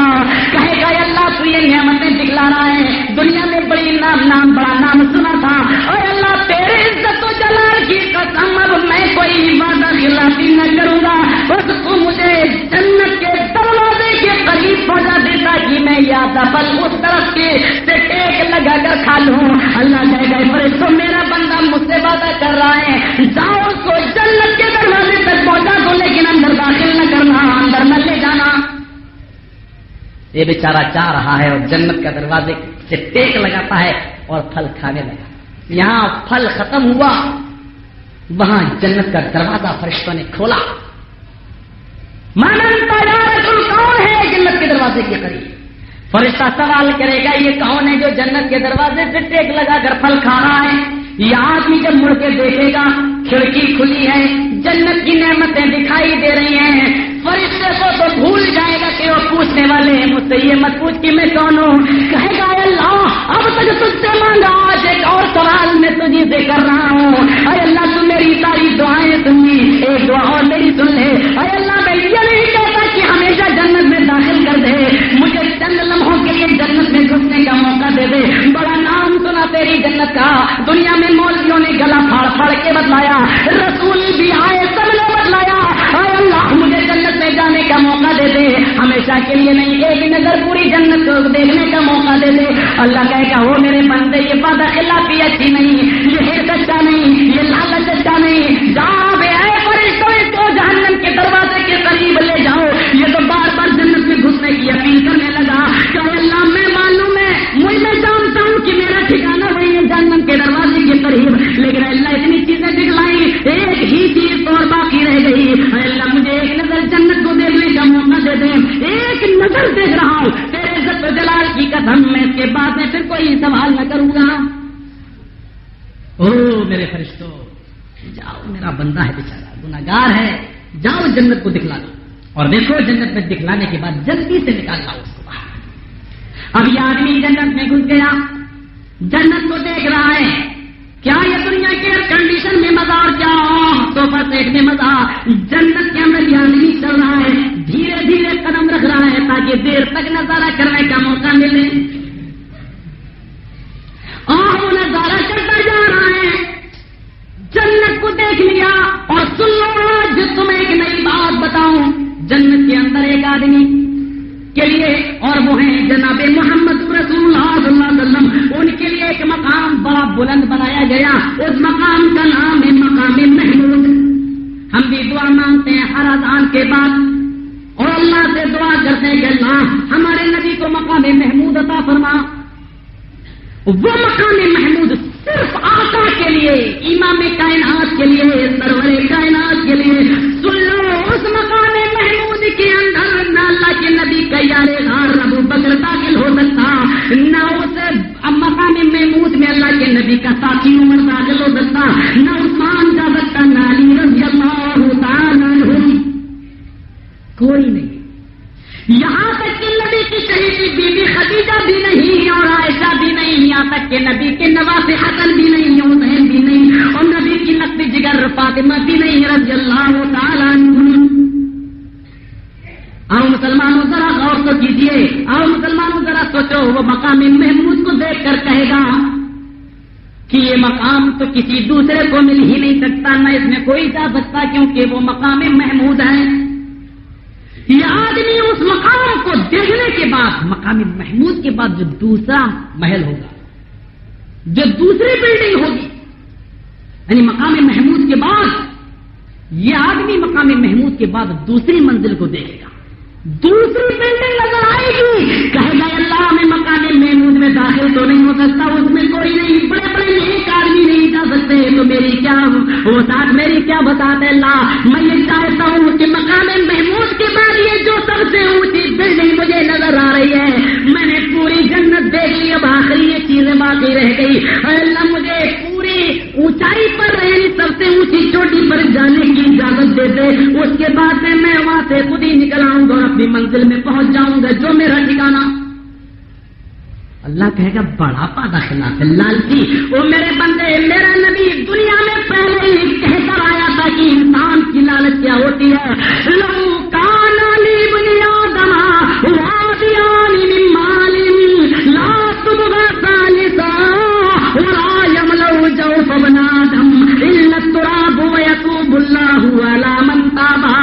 آدمی کے حرص کی حالت یہ ہے، آدمی کے لالچ کی حالت یہ ہے کہ اگر اس کے پاس سونے اور چاندی سے بھرے ہوئے دو جنگل بھی ہوں، سونے اور چاندی سے بھری ہوئی دو وادیاں بھی ہوں، لو کان لابن آدم وادیان، سونے اور چاندی سے بھرے ہوئے دو جنگل بھی ہوں، تب بھی اس کا پیٹ نہیں بھر سکتا، لا تبغى ثالثا، وہ تیسرے کی خواہش کرے گا، وہ تیسرے کی تمنا کرے گا، اللہ کاش میرے پاس تیسرا سونے سے بھرا ہوا کمرہ اور ہوتا، تیسرا جنگل اور ہوتا۔ آپ دیکھ لیجیے امیروں کو، مالداروں کو، دولت مندوں کو، جتنی دولت اتنی نماز سے دور، جتنی دولت اتنی نماز سے دور، ہائے پیسہ جب کہ وہ یہ نہیں جانتا کہ یہ میری جائیداد نہیں، یہ میری زمین نہیں، یہ میرا پیسہ نہیں، جس کے لیے کر رہا ہے تیرے مرنے کی بات، تیری اولاد آپس میں اسی کے لیے لڑے گی، اسی کے لیے مرے گی، بھائی کا قتل کرے گی، خون کرے گی، اس کو یہ سب کچھ معلوم ہے، لیکن پھر بھی ہائے دولت، لو کان لابن آدم وادیان من مال لا تبغى ثالثا ولا يملأ جوف ابن آدم الا التراب ويتوب الله على من تاب۔ سونے اور چاندی سے پیٹ نہیں بھر سکتا، اور میں بتاؤں کہ پیٹ اس کا بھرنے والی کون سی چیز ہے؟ قبر کی مٹی ہے، قبر کی مٹی، جب تک مرے گا نہیں لالچ جائے گا نہیں، اور جہاں مرا قبر کی مٹی ہی اس کا پیٹ بھر سکتی ہے۔ مطلب یہ ہے کہ وہ بڑھاپے تک لالچ اپنے ذہن سے نہیں نکال سکتا، اپنے دل سے نہیں نکال سکتا، آخری سانس بھی جا رہی ہوگی تب بھی ہائے پیسہ آئے دولت وہ یہ کرے گا، اور قبر کی مٹی، مر گیا قبر میں دفن کر دو، وہی اس کا پیٹ بھر سکتی ہے یا پلے گا۔ غور کیجیے دوست اور بزرگوں، کہا انسان میں تو جانتا ہوں، اے آدمی میں تو جانتا ہوں تیرے حص کی حالت کیا ہے، تو نے جہنم سے آزادی مانگی، میں نے وہ دی، تو نے نہانے کے لیے کہا، میں نے نہلا دیا، اب ذرا بتا تو نے پہلے درخت کی فرمائش کی وہ بھی دے دیا، دوسرے درخت کے پاس جانا چاہ واپسی پہنچا دیا، جنت کے دروازے کی تمنا کی ادھر بھی جا چکا ہے، اور پھر جنت میں دخول مانگا، میں نے وہ بھی دے دیا ہے، اور اب تو جنت کے سب سے اونچی چوٹی پہ جانا چاہتا ہے، جاؤ بھی نہیں ہوگا، کہو میرے پروردگار مجھے یہاں سے مایوس نہ لوٹا، اے اللہ مجھے یہاں سے نراش نہ لوٹا، مجھے تیری رحمت کی مجھے بھرپور امید ہے کہ تو نے سب دکھلایا، یہ آخری محل تو مجھے ضرور دکھلائے گا، اے اللہ اس کے بعد جہاں چاہے مجھے کر دینا، جہنم کے دروازے کے پاس پھر کھڑا کر دینا، لیکن اے اللہ تو نے سب دکھلایا، یہ آخری چوٹی بھی دکھلا دے، سب سے اونچی چوٹی پر پہنچا دے، اللہ کہے گا اے میرے فرشتوں میرے بندے کو ساری چیزیں تم نے دکھلا دی، جاؤ یہ چوٹی بھی دکھلا دو، ساری چیزیں دکھلائی، یہ محل بھی دکھلا دو، یہ آدمی اس محل میں جائے گا، اللہ کہے گا فرشتوں ذرا جلدی جلدی لے جاؤ، اور اوپر چوٹی سے گھما کر جلدی کو جہنم کے دروازے کے پاس کھڑا کر دو، جہنم کے دروازے کے پاس لے جاؤ، وہیں اس کی جگہ ہے، وہیں اس کو کھڑا کر دو، یہ فرشتے جلدی جلدی لے جانا چاہیں گے، آدمی دھیرے دھیرے سیڑھیوں پہ قدم رکھے گا، کاش مجھے تھوڑی دیر اور مل جائے، ایک ایک سیکنڈ میں وہ فرحت و مسرت محسوس کرے گا، تمام خوشیاں وہ میں ایک سیکنڈ کے لیے بھی محسوس کرے گا، اور دھیرے دھیرے قدم رکھے گا، اور اللہ تبارک و تعالیٰ بھی مسکرائے گا۔ غور کرو اپنے بندے کی حالت پر، دیکھو کیسے بندہ، میرا بندہ کیسے جنت کے لیے پریشان ہے، یہ آدمی سیڑھیوں پہ دھیرے دھیرے قدم رکھ رہا ہے، آخر کوئی دن تو آئے گا یہ آدمی جنت کی سب سے اونچی چوٹی پہ چڑھ گیا، دیکھنے لگا، جنت کی محل کو دیکھ رہا ہے، اس چوٹی کو دیکھ رہا ہے، سب کچھ نظارہ اس کے سامنے ہے، یہ آدمی اس چوٹی کو دیکھ کر دل میں سوچ رہا ہے کاش یہ محل ہمیشہ رہنے کے لیے مجھے مل جاتا، کاش میں اسی چوٹی پر رہتا، لیکن اب اپنی آواز زبان سے بلند نہیں کر پا رہا ہے، اب اپنے منہ سے یہ نہیں کہتا ہے اے اللہ مجھے یہ محل دے دے. کہاں تک کہے بیچارہ، یہاں آ کے شرمیا گیا. چاہتا بہت ہے دل میں کہ مجھے یہ محل مل جائے، لیکن زبان سے نہیں کہہ پا رہا کہ اللہ مجھے یہ محل رہنے کے لیے مل جائے. جیسے میرے آقا جب جب معراج پر گئے، نماز فرض ہوئی، 50 وقت کی لے کر آئے. موسیٰ نے کہا جاؤ، میری امت 2 وقت کی نہیں پڑھ پائی، تمہاری امت 50 وقت کی کیسے پڑھے گی. نبی آئے پھر موسیٰ کے کہنے پر چلے گئے، پھر اللہ نے 10 وقت کی کم کر دی، 40 وقت کی. پھر کہا کہ میری امت 2 وقت کی نہیں پڑھ پائی، تیری امت 40 وقت کی کیسے پڑھے گی. پھر گئے، پھر کم کرائی 30 وقت کی. پھر موسیٰ علیہ السلام نے کہا اور کم کراؤ. پھر گئے، پھر 20 وقت کی. پھر آئے، پھر کہا اے موسیٰ میں نہیں جانا چاہتا، کہ جاؤ اور کم کراؤ. اللہ کے پاس گئے اور کم کرائی 10 وقت کی نماز. کہا اے موسیٰ میں نہیں جانا چاہتا، کہ جاؤ اور کم کراؤ. دیکھو اللہ بڑا مہربان ہے، بڑا مہربان ہے. کہا گئے اوپر پھر 5 وقت کی نمازیں رہ گئی. اللہ کے حضرت موسیٰ نے کہا اللہ کے نبی اللہ تعالیٰ بہت مہربان ہے، جاؤ میری امت 2 وقت کی نہیں پوری کر پائی، اللہ اب جاؤ گے تو 1 ہی وقت کی نماز رہ جائے گی، تمہارے لیے بہت آسانی ہو جائے گی. اب چپ رہو، اب مجھے بار بار اپنے رب کے پاس جانے میں شرم آ رہی ہے. اب رک جاؤ، اب میں نہیں جانا چاہتا، مجھے بار بار اپنے رب کے پاس جانے میں حیا آ رہی ہے، شرم آ رہی ہے. ایک غیب سے آواز آئی، خصائص میں سیوطی نے نقل کیا، ذات المعاد میں اللہ میں اپنے قیم نے نکالا. ایک آواز آئی کہ آئے محمد صلی اللہ علیہ وسلم، تم مجھ سے شرما گئے، تم مجھ سے حیا کر گئے، تم میں مجھ سے حجاب آ گیا، پردہ کر گئے. جاؤ اب میں نے 5 وقت کی نمازیں تمہاری امت پر فرض کر دی ہیں. اگر 1 مرتبہ اور آ جاتے تو میں نمازوں میں اور ترتیب کر دیتا اور نمازیں کم کر دیتا. سوچ رہے ہوں گے کبھی اور چلے گئے ہوتے تو اچھا ہوتا. اللہ کے نبی پر 5 وقت کی نماز فرض پوری امت کے لیے. غور کیجئے دوستوں بزرگوں، جیسے نبی شرما گئے، بار بار نہیں کہا آپ میں نہیں جانا چاہتا، 5 وقت کی نمازیں فرض ہو گئی. یہ آدمی بھی جنت کے سب سے اونچی چوٹی پر جا کر رک گیا. فرشتے کہتے ہیں نکلو، اور یہ دل میں سوچ رہا ہے کاش مجھے یہ رہنے کے لیے مل گیا ہوتا، کاش مجھے یہ مقام ہمیشہ کے لیے مل گیا ہوتا، کاش میں نے اس مقام کو ہمیشہ کے لیے پا لیا ہوتا، کاش مجھے نکالا نہ جاتا.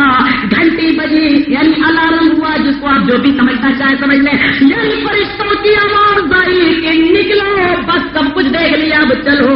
یہ آدمی مایوس ہو گیا اور آنکھوں سے آنسو نکل آئے. اور میرے نتیجے کا کیا کہنا، میری بات کو ذرا توجہ سے سننا، کان کے پردے کھول کر سننا، میں یہاں سے کیا بات کہنے جا رہا ہوں، ذرا توجہ کے ساتھ سننا. یہ دل میں بیچارہ سوچ رہا ہے کہ کاش یہ میں رہنے کے لیے مل گیا ہوتا. فرشتوں کی آواز آئی نکلو. یہ آدمی رونے لگا، دل نہیں چاہتا کہ یہاں سے نکلو، لیکن اپنے رب سے اب یہ نہیں کہہ رہا ہے کہ اللہ مجھے یہ محل رہنے کے لیے دے دے. فرشتوں نے کہا نکلو. یہ آدمی سیڑھیوں سے اترنے لگا، بہت بھاری قدم ہے، اترنے کے لیے دل گوارا نہیں کر رہا ہے، کاش محل رہنے کے لیے مل گیا ہوتا، لیکن اپنی زبان سے نہیں کہہ پا رہا ہے کہ اللہ مجھے دے دے. لیکن اس کا کیا کیا جائے، لیکن اس کا بھی کوئی جواب تو ہوگا، ذرا غور تو کرو. آخر ٹھیک ہے، اس کے دل میں ایک آرزو ہے کہ یہ محل رہنے کے لیے مل جائے. وہ اپنے دل کی تمنا اپنے دل میں رکھے ہوئے، اور سن لو وہ اللہ اس کے دل کی تمنا کو بھی جانتا ہے. وہ کیا سوچ رہا ہے اپنے دل میں، اللہ وہ اپنے اللہ سمجھ رہا، اللہ جان رہا ہے کہ اس کے دل میں کیا بات ہے. اور وہ کیوں سمجھتا، کیوں جانتا، اس لیے علیم بذات الصدور. اللہ تو اتنا جانتا ہے کہ تیرے دل میں جو خیال آتا ہے وہ آتا بعد میں ہے، لیکن اس کا علم اللہ کو سے بھی پہلے ہو جاتا ہے. تیرے دل میں دل کھڑکا ہوتا ہے وہ ہوتا بعد میں، لیکن تیرا رب اس کو پہلے ہی سے جان جاتا ہے. اس لیے میں کہتا ہوں جو دلوں سے اتنا قریب ہو، جو تینوں کے اتنا قریب ہو کہ تم جو دعا دل میں سوچ رہے ہو وہ دعا سوچ سے بعد میں ہو، وہ جان لیتا ہے پہلے. اس لیے مانگو تو اس سے مانگو، گر گراؤ تو اس کے سامنے گڑ گڑاؤ، رونا ہو تو اس کے سامنے رو، اور جاؤ تمہیں اولاد مانگنا ہو تو اس سے مانگو جو شیر رگ سے بھی زیادہ قریب ہے۔ جو تو دل میں دعا سوچ رہا ہے وہ سوچ سے بھی پہلے تیری سوچ کو جان گیا ہے کہ تیرے دل میں کیا ہے۔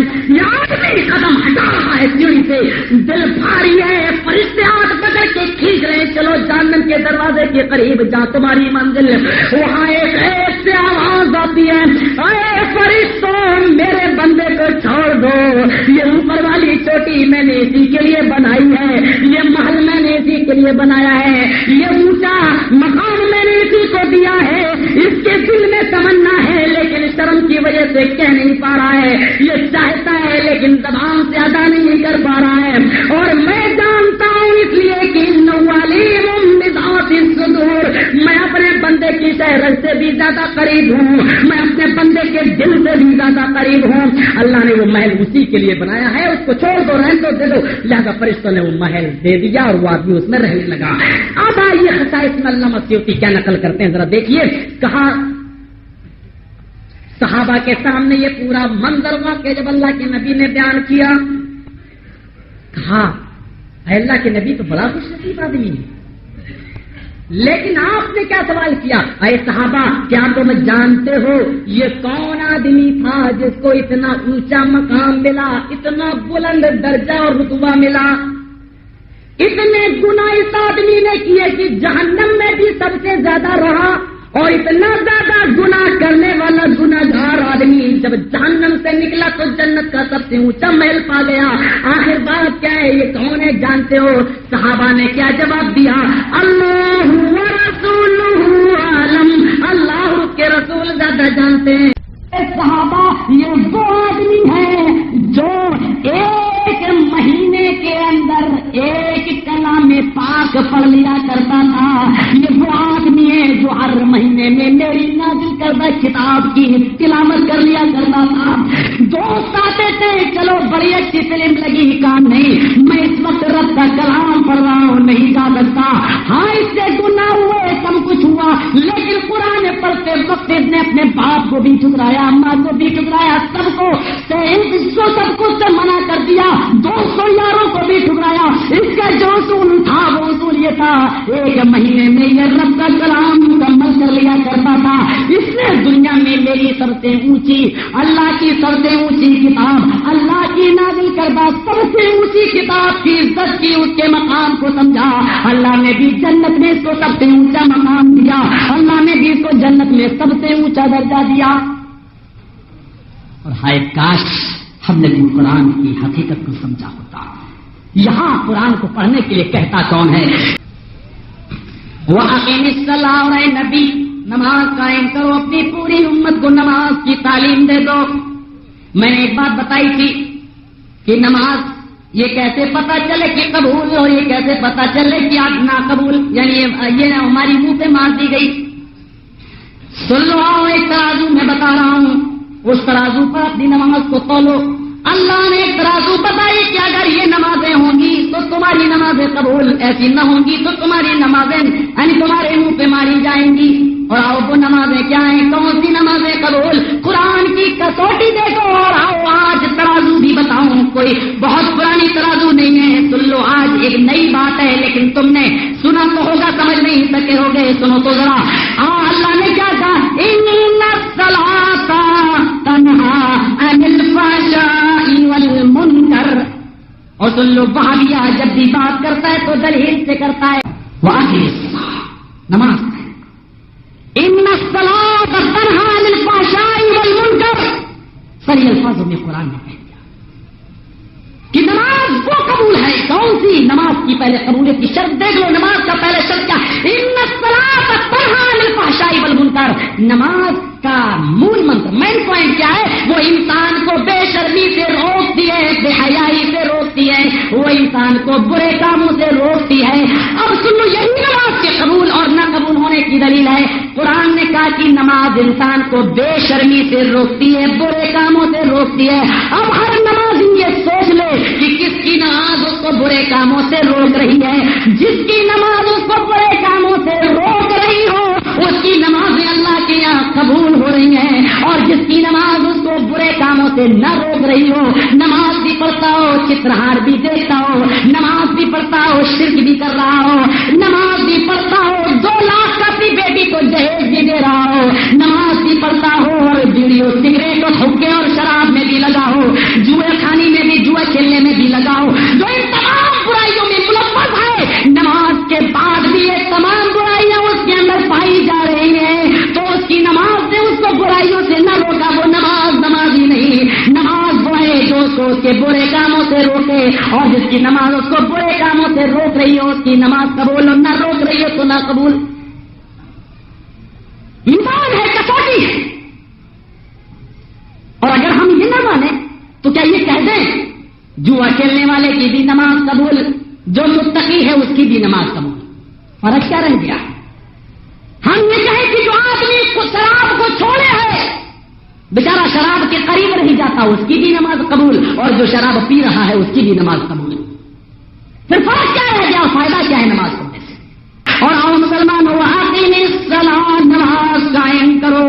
نماز پڑھو, بڑی عجیب بات ہے. نماز اللہ کے نبی نے اس کا وہ مقام اور وہ اہمیت بتلائی ہے کہ رات میں دیکھو جب کسی قوم کے پاس تم حملہ کرنے کے لیے نکلو تو رات میں جب وہاں پڑاؤ ڈالو تو میری قوم کے لوگوں تم رات میں کسی قوم پر حملہ نہ کرنا, رات میں شب خون نہ مارنا, رات میں کسی قوم پر ایک دم چڑھائی نہ کر لینا, فجر کی نماز کا انتظار کرنا, اذان کا انتظار کرنا. اگر اس جگہ سے تمہیں نماز کی اذان کی آواز سنائی دے, خبردار اس جگہ پر تم حملہ نہ کرنا, یہی فجر تک انتظار کرنا. اگر اس گاؤں سے, اس شہر سے, اس آبادی سے اگر اللہ اکبر کی صدا تمہیں سنائی دے تو وہ مسلمانوں کی بستی ہوگی. یعنی علامت کیا بتلائی؟ جہاں فجر کی اذان ہو رہی ہو, علامت یہ کہ جہاں سے اذان کی آواز آ رہی ہو وہاں شب خون نہ مارنا, وہ حملہ نہ کرنا, کیونکہ وہ مسلمانوں کی بستی ہے. پوری بستی پر حملہ مت کرنا, ایک مقام تھا.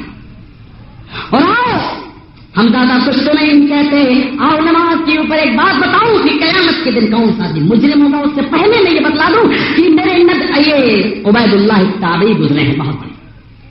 عبید اللہ فرماتے ہیں کہ ایک مرتبہ میری عشاء کی نماز جماعت کے ساتھ نکل گئی.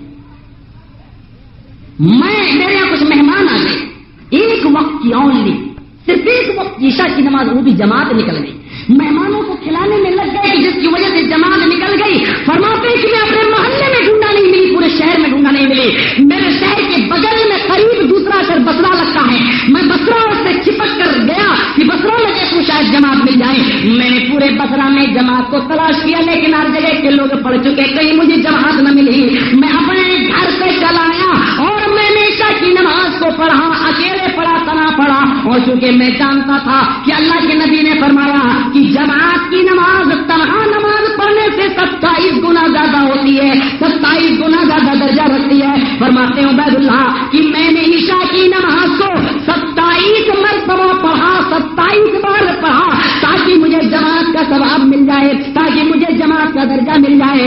عبید اللہ فرماتے ہیں کہ میں نے عشاء کی نماز 27 بار پڑھی ہوتے میں جب سونے چلا تو میں نے رات میں خواب دیکھا کہ میرے وہ ساتھی جو میرے ساتھ نماز پڑھتے تھے اپنا گھوڑا دوڑا رہے ہیں, میں بھی اپنا گھوڑا دوڑا رہا ہوں. گھوڑ دوڑ ہو رہی ہے کہ کون آگے نکل جائے, لیکن میں نے دیکھا کہ میرا گھوڑا سب سے موٹا, سب سے تازہ, لیکن وہ سب سے پیچھے ہے اور میرے ساتھیوں کے گھوڑے سب سے آگے ہیں. میں نے بار بار لگائی کہ میرا گھوڑا آگے نکل جائے, لیکن میرا گھوڑا آگے نہ نکلتا, میرا گھوڑا پیچھے رہ جاتا بار بار. اتنے میں میرے ساتھی بولے, اے عبید اللہ اپنے گھوڑے کو پریشان نہ کر, اپنے گھوڑے کو ہیر نہ لگا, بار بار اس کو تکلیف نہ دے, اور یہ تو جانتا ہے کہ اے عبید اللہ کہ تو ہم لوگوں سے آگے نہیں نکل پائے گا, لاکھ کوشش کر, لاکھ ہیر لگا, لاکھ گھوڑے کو مار, لیکن ہم لوگوں سے آگے نہیں نکل پائے گا. کہو میرے ساتھیوں آخر بات کیا کہ میں تم سے آگے کیوں نہیں جا پاؤں گا, میں تم سے آگے کیوں نہیں نکل پاؤں گا.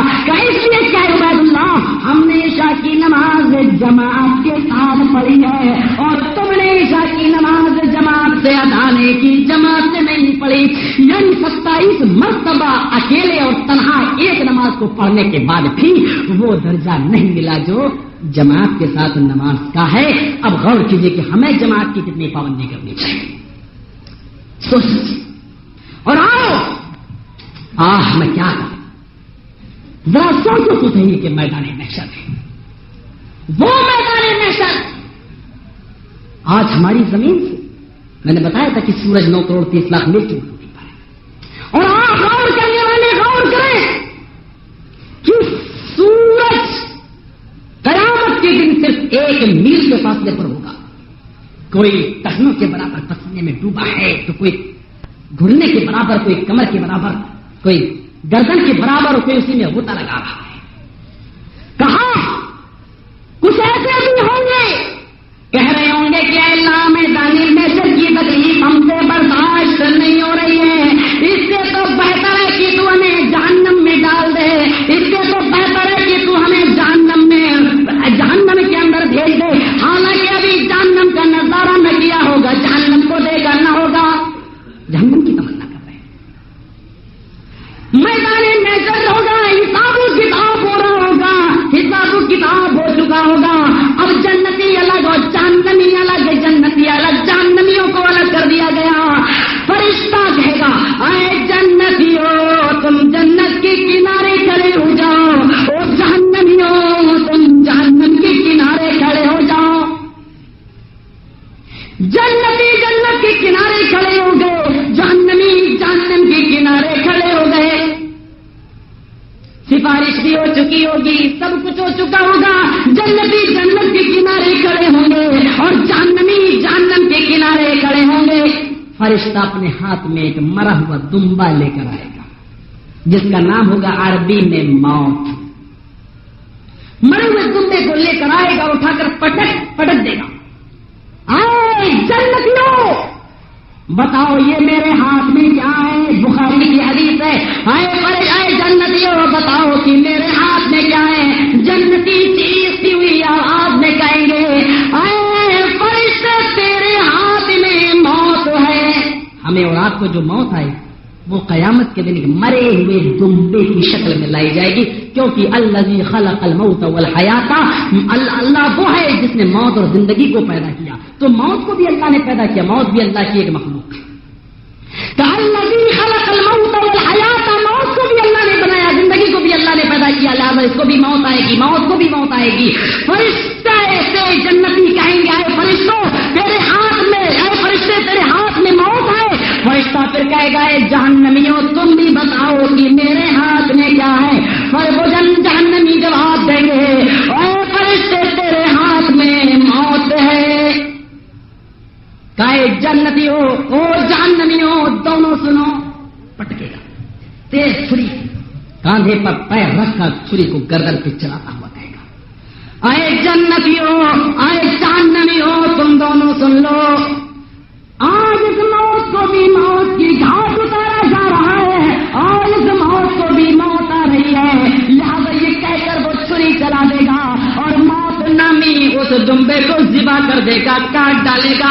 موت کو بھی موت آ گئی, موت کو بھی ذبح کر دیا. لہٰذا کہے گا اے جنتیوں تم ہمیشہ کے لیے جنت میں جاؤ, اور جہنمیوں تم ہمیشہ کے لیے جہنم میں جاؤ. اب تمہیں کبھی موت نہ آئے گی, کیونکہ موت کو بھی موت آ چکی, موت کو بھی موت کی گھاٹ اتارا جا چکا. اب تمہیں کبھی موت نہیں آئے گی. جنتی جنت کے اندر چلے جائیں گے, جہنمی جہنم کے اندر گھس رہے ہوں گے, اور جنتی اپنے محلوں کی کھڑکیاں کھولیں گے تو ان کو جہنم کا ایک طبقہ نظر آئے گا, ایک چھوٹا سا گروہ نظر آئے گا, ایک چھوٹی سی جماعت نظر آئے گی. جنتی دیکھیں گے کہ جہنمیوں کا ہاتھ کٹا پڑا ہے, کسی کی گردن کٹی پڑی ہے, کسی کا پیر کٹا پڑا ہے, کسی کی آنکھیں نکلی پڑی ہیں. جنتی پوچھیں گے اے جہنمی ہو تم تو دنیا میں ہمارے ساتھ رہا کرتے تھے, تم تو دنیا میں ہمارے ساتھ جیا کرتے تھے, تم تو دنیا میں میرے ساتھ زندگی بسر کیا کرتے تھے. آخر ایسے کون سے اعمال تم نے کیے جس کی وجہ سے آج تمہیں جہنم میں آنا پڑ رہا ہے. جہنمی اوپر دیکھیں گے او میرے جنتی بھائی ہو, آج میرا گلا سوکھا جا رہا ہے, اتنی سخت پیاس لگ رہی ہے کہ اگر دنیا کے سمندر آج چھوڑ دیے جائیں تو آج میرے حلق سے میں اپنے منہ سے سارا سمندر بھی پی جاؤں, میرے حلق کی پیاس نہ بجھے گی، وہ پانی میرے حلق کے نیچے نہ اترے گا، سمندر خشک ہو سکتے ہیں، میری پیاس نہیں بجھ سکتی۔ او میرے جنتی بھائیو، ہو سکے تو تم حوض کوثر کا پانی جنت یا تم اپنے نہر کوثر کا پانی تھوڑا سا ڈال دو تاکہ میں اس کو پی لوں اور اس سے میرے گلے میں میرے حلق میں کراہٹ پہنچ جائے۔ کیوں میرے جنتی بھائیو، آج روئے شفقت و محبت میں نے تم سے پوچھ لیا، اللہ نے تمہارے اوپر پانی تو بہت دور، جنت کی خوشبو بھی تمہاری اوپر حرام کر دی ہے، ہم پانی تو بہت دور، جنت کی خوشبو بھی تمہیں نہیں دے سکتے۔ اور جہنمیوں روئے محبت و شفقت کے سوال کر دیا ہے، ذرا بتاؤ تو صحیح کیا کہ تم جہنم میں کیوں آئے ہو؟ ہم مجبور ہیں کہ ہم تمہیں کچھ دے سکیں۔ جہنمی اوپر دیکھتے ہوئے کہیں گے، او جنتی ہو، ہم اپنا کون سا قصور بدلائیں ہیں، کون سا گناہ بدلائیں؟ ہاں، دنیا میں وہ کون سا گناہ تھا جو ہم نہ کرتے تھے، دنیا میں ایسی کون سی برائی تھی جو ہم نہ کرتے تھے؟ جوا ہم کھیلتے تھے، شراب ہم پیا کرتے تھے، نشے کی چیزیں ہم استعمال کیا کرتے تھے، نہ جانے ہمیں کتنی برائیوں میں ملوث تھے، لیکن سب سے بڑا ان تمام برائیوں کے بعد جو جرم ہمارے اندر تھا، وہ سب سے بڑا جرم یہ تھا کہ لم نکن من المصلین،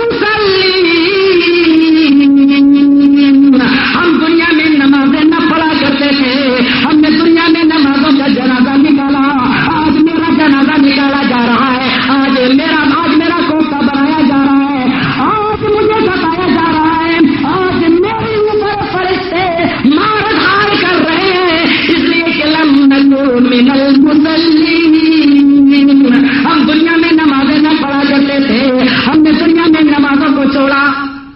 قصور۔ اور آؤ مسلمانوں، نماز کی بات کرتے ہو، نام ہے مسلمان، نام ہے محمد اسلام اکرم، اور آؤ اپنے نام کے ساتھ محمد جوڑنے والوں ذرا سن لو، او نبی کا نام لے کر اپنے نام کے آگے بڑھانے والوں سن لو، آج نبی سے محبت تمہیں کرنا ہوگی، ورنہ یہ چیز تم اپنے دلوں سے نکال دو۔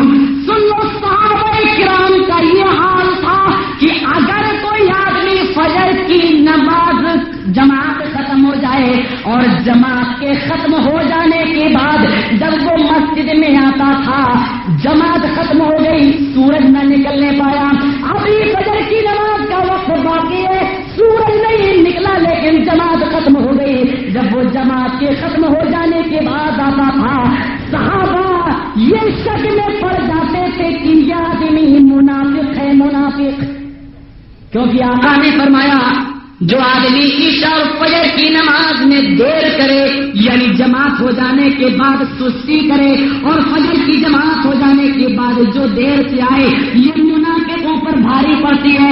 عشاء اور فجر کی نماز منافقوں پر بھاری پڑتی ہے۔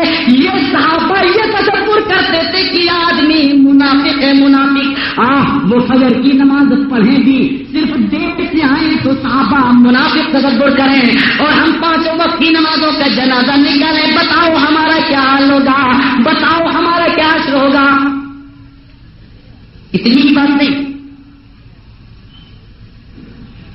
ایک واقعہ نقل کیا گیا، خصائص نسیوتی کا، کہ ایک لڑکے کی بہن کا انتقال ہو گیا، لڑکا دفن کرنے کے لیے اپنی بہن کو لے گیا، لڑکے نے اپنی بہن کو دفن کیا، لیکن کچھ ضروری کاغذات جو تھے وہ لڑکے کے اسی قبر میں اپنی بہن کو دفن کرتے وقت گر گئے۔ گھر پہ آیا تو دیکھا وہ کاغذات نہیں ہیں، بھاگتا ہوا مولانا کے پاس گیا، عالم کے پاس گیا، پوچھا کہ بھائی میرے کچھ کاغذات گر گئے ہیں، کیا میں اس کو اٹھا سکتا ہوں؟ کہاں؟ قبر کو کھود کر اس کے کاغذات تم لا سکتے ہو، شرط یہ ہے کہ تم اپنی بہن کو ہاتھ مت لگانا، وہ جس حال میں ہو اس کو مت چھونا، بس کاغذات اٹھا کر چلے آنا۔ یہ آدمی قبر کو کھودتا ہے، لیکن ایک عجیب حال دیکھتا ہے اپنی بہن کا کہ ایک آم کا توق اس لڑکے کی بہن کے گلے میں پڑا ہوا ہے، اور وہ چیخ رہی ہے، چلا رہی ہے، اس کی آواز انسان اور جناتوں کو چھوڑ کر ہر مخلوق کو سن رہی ہے۔ ذرا سوچیے صحیح، صاحب خصائص میں اللہ مسیحی نے نقل کیا ہے کہ اس آدمی نے لیکن اپنی بہن کو ہاتھ نہیں لگایا، ضروری کاغذات اٹھایا، آگ کا تاؤ اپنی آنکھوں سے دیکھ کے مٹی کو ڈالا اور پھر قبر کو جو ہے حالت کی پہلے کی طرح قبر کو جو ہے مٹی ڈالنے کے بعد بھاگا، اپنی ماں کے پاس آیا کہ وہ میری ماں میری بہن کون سا گناہ کیا کرتی تھی مجھے بتا، کہو میرے بیٹے بات کیا ہے ذرا بتا تو صحیح، کہو میری ماں فلاں فلاں سے پوچھا، کہا قبر کو کھود کر اپنے کاغذات نکال سکتا لیکن بہن کو ہاتھ نہ لگانا، او میری ماں بتا میری بہن کون سا برا کام کیا کرتی تھی، ان کا بیٹے پہلے بتا تو صحیح تو نے قبر میں کیا دیکھا، کہو میری ماں میں نے قبر کے اندر دیکھا کہ میری بہن کے گلے میں آگ کا توق ہے، آگ کا توق، کہو میرے بیٹے تیری بہن نماز میں سستی کیا کرتی تھی، تیری بہن نماز میں سستی کیا کرتی تھی، مسلمانوں ذرا توجہ سے سنو، سستی کیا کرتی تھی یہ نہیں کہا نماز کو نہیں پڑھا کرتی تھی، یعنی ظہر کا جو وقت ہے اس کو چھوڑا 3 بجے ظہر کی نماز پڑھ رہی، عصر کا وقت چھوڑا 5 اور 6 بجے کا کر عصر کی نماز پڑھ رہی ہے، سنو تیری بہن نماز کو ٹال مٹول کر پڑھا کرتی تھی، یاد آپ ان لوگوں کا ہے جو نماز کو سستی سے پڑھتے ہیں، جو نماز کو ٹال مٹول کر پڑھتے ہیں، جن کی ایک وقت کی نماز نہیں چھوڑتے وہ نماز کو پڑھتے ہیں لیکن وقت کو چرا کر نماز پڑھتے ہیں، یعنی سستی اور کاہلی سے نماز پڑھتے ہیں، جو نماز پڑھ رہے ہیں ان کا یہ حال ہو، اور جو نماز سرے سے نہ پڑھتا ہو اس کا حال کیا ہوگا، جو نماز کو کھائے جا رہا ہو اس کا حال کیا ہوگا، فجر میں تھوڑا بیٹھ کے سوتا ہو اس کا حال کیا ہوگا، اے کاش مسلمان رات کو سوتے وقت اور صبح جب تیری آنکھ کھلتی ہے کاش فجر کی اذان اور نماز کے بعد سے لے کر سورج کے نکلنے تک تجھے نیند نہ آتی، سوچتا یہ رہتا کہ اے اللہ کہیں ایسا نہ ہو کہ نماز نہ پڑھنے کی بنا پر اللہ کا عذاب نہ جائے، کہیں میرے گھر کی چھت گر کر میرے اوپر ٹوٹ کے گر نہ جائے، تجھے نیند کیسے آ جاتی تو آرام کیسے کر لیتا، تیرے دل کو سکون کیسے مل جاتا، تیرے دل کو قرار کیسے آ جاتا، میری سمجھ میں نہیں آتا۔ اور آؤ یہ نماز کا ایک چھوٹا سا واقعہ آپ کے سامنے رکھ دیا، ایک اور واقعہ، اس ممبر رسول پر اور اس اسٹیج پر نہ جانے کتنے مولوی آئے ہوں گے، بتایا ہوگا بے نمازی جہنم میں، بتایا ہوگا بے روزگار جہنم میں جائے گا، سنا ہوگا کہ بے نمازی جہنم میں جائے گا، بے روزگار جہنم میں جائے گا، زکات نہ دینے والا جہنم میں جائے گا، اور آج میری زبان سے سن لو، آج میں ایک بات بتا رہا ہوں، میری زبان ہے لیکن الفاظ آتا کہ زبان میری ہے، امام کائنات کا فرمان ہے ان کا، جو اماموں کا بھی امام، پیروں کا بھی امام، درویشوں کا بھی امام، اللہ کے بعد جس کا اگر سب سے بڑا درجہ ہے تو سرور کائنات کا، محسن انسانیت کا، اللہ کے بعد اگر دوسرا درجہ کسی کا ہے تو آمینہ کے لال کا، اور جو یہ نہ مانے تو مسلمان نہیں، جو یہ نہ مانے وہ تو ہم اسلام کے دائرے میں نہیں مانتے،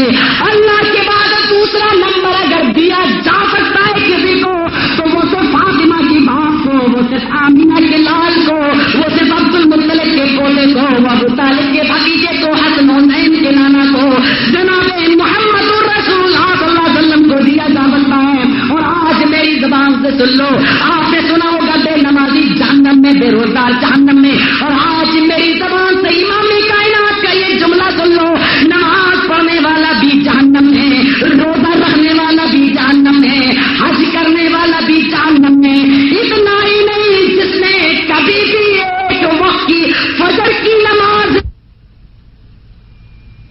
اور جس کی کبھی تہجد نہ چھوٹی ہو وہ بھی جہنم میں ہے، واللہ یہ کیا بات ہے، واللہ یہ کہاں سے نیا مسئلہ آ گیا، بے نمازی کو جہنم میں، بتاؤ تو ایک بات بھی ہے، یہ تو کہہ رہا ہے کہ نمازی بھی جہنم میں، یہ نیا مولوی کہاں سے نکلا؟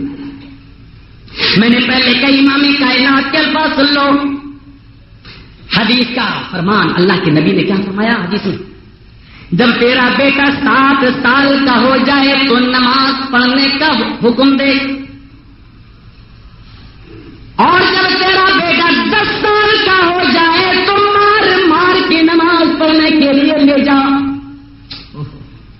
اور ہائے ہائے ہائے او باپو تم نے اپنے بیٹوں کو کے اوپر ادب کا ڈنڈا اٹھا لیا، تو بھی بے نمازی، تیری اولاد بھی بے نمازی، ٹھیک ہے میرا بیٹا 10 سال کا ڈنڈا اٹھا لوں گا، ماروں گا، چل رہے نماز پڑھنے سے، لیکن ذرا یہ تو بتاؤ کہ جب باپ ہی کوئی بے نمازی ہو تو اس پر ڈنڈا کون چلائے؟ آقا نے کہا کہ بیٹا 10 سال کا ہو جائے تو مار کے مسجد میں لے جا، نماز پڑھا، یعنی مارنا بھی فرض، حکم دے دیا۔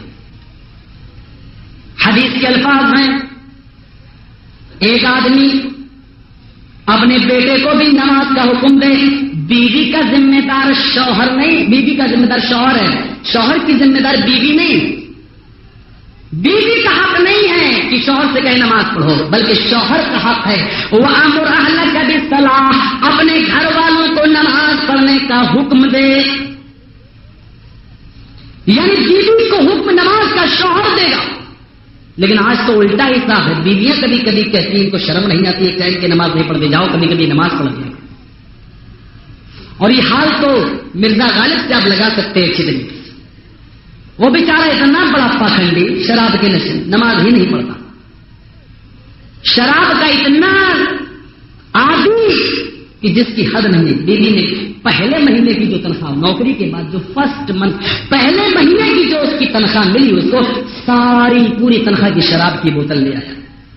بیوی نے کہا پہلی تنخواہ لوگ غریبوں مسکینوں کو کھلاتے ہیں اور کہتے ہیں کہ چلو کامیابی اور ترقی کی دعائیں کرتے ہیں، اور تم شراب کی بوتل اٹھا لائے، پورے مہینے خرچہ کہاں سے چلے گا؟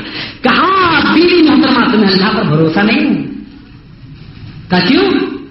کہا اس نے روزی دینے کا وعدہ کیا ہے، وہ کہیں سے بھی دے گا، شراب دینے کا وعدہ نہیں کیا تھا، اس میں لے آیا۔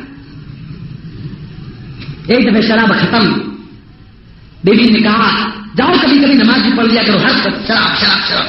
کبھی بھی آج پہلی مرتبہ تم نے عقل مندی کی بات کی، بیچارہ وضو بنایا، 4 رکعت نیت کی، نماز کی نیت کی، وہ کھڑا ہو گیا، کھڑا ہوا ہی نہ 2 رکعت نماز پڑھی، کسی نے شراب کی بوتل دکھلا دی، بس وہیں سے چھوڑ چھاڑ کے بھاگا، شراب کی بوتل لیا گھر کا کے پیرا۔ بیوی نے کہا نماز پڑھائی؟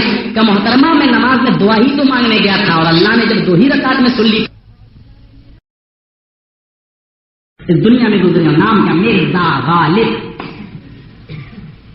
ایسے لوگ بھی، اور اس لیے وَأَمُرْ أَهْلَكَ بِالصَّلَاةِ، اپنی بیوی کو نماز کا حکم دینا یہ شوہر کی ذمہ داری ہے۔ لہذا قیامت کے دن ایک ایسا آدمی آئے گا جس کی نہ کوئی نماز چھوٹی ہوگی، نماز تو چھوڑو اس کی کوئی تہجد بھی نہیں چھوٹی ہوگی، اس کی فجر کی نماز بھی کبھی نہیں چھوٹی ہوگی۔ وہ آدمی قیامت کے دن لایا جائے گا، اللہ تعالیٰ کہے گا فرشتوں یہ بڑا نیک آدمی ہے، اس کی تہجد بھی نہیں چھوٹی، فجر بھی کبھی نہیں چھوٹی، جاؤ اور اس آدمی کو جنت میں داخل کر دو۔ عزت اکرام کے ساتھ فرشتے جنت کے اندر سے جا رہے ہوں گے، اتنے میں ایک عورت دوڑتی ہوئی آئے گی، چیختی ہوئی آئے گی، اے اللہ فلاں آدمی کو روکو، ابھی اس کو جنت میں داخل نہ کرو، داخل ابھی اس کا جنت میں داخلہ مت کرو، میرا حساب باقی ہے۔ اللہ کہے گا روک لو، حالانکہ وہ جانتا ہے آئے گا، اس آدمی کو روک لیا جائے گا، کہے گا اللہ تبارک و تعالیٰ بندی تو نے تجھ کیوں روکا؟ کہے گی اے اللہ یہ آدمی جس کو تو نے جنت میں جانے کا حکم دیا ہے، یہ آدمی دنیا میں میرا شوہر تھا، ہائے اللہ میں مانتی ہوں کہ بڑا نمازی تھا، بڑا روزدار تھا، تہجد گزار تھا، بڑی پابندی دیگر معاملے کی کیا کرتا تھا، اور میں یہ بھی جانتی ہوں کہ اس آدمی نے کبھی تہجد کی نماز ترک نہیں کی، کبھی فجر کی نماز نہیں چھوڑی، لیکن اے اللہ ان تمام معاملات کے باوجود، تمام عبادتوں کے باوجود میرا اس نے ایک حق ادا نہیں کیا، اور وہ حق یہ ہے کہ اے اللہ نماز پڑھنے کا حکم اس نے مجھے نہیں دیا۔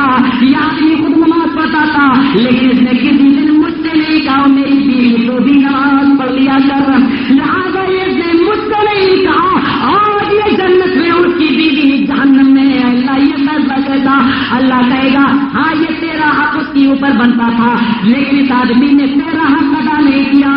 اور فرشتوں اس نے سے جرم کی بنا پر اس نے اپنی بیوی کا حق ادا نہیں کیا، جاؤ اس کو جہنم کے اندر بھیج دو، جہنم میں داخل کر دو۔ اور ٹیکا لگائے ہوئے سروں پر ذرا سوچو تو صحیح، وہ تعلیم والوں ذرا تم بھی سنو، نمازیوں تہجد پڑھنے والوں تم بھی سن لو، اتنے سے جرم کی بنا پر کہ وہ زندگی بھر نماز پڑھتا رہا لیکن اپنے بیٹے کو اور اپنی بیوی کو نماز کا حکم نہ دیا، اور نہ دینے کی بنا پر اتنے سے جرم کی بنا پر اللہ نے آدمی کو بھی جہنم میں داخل کر دیا۔ جاؤ پہلے تو اس کے جرم کی سزا دو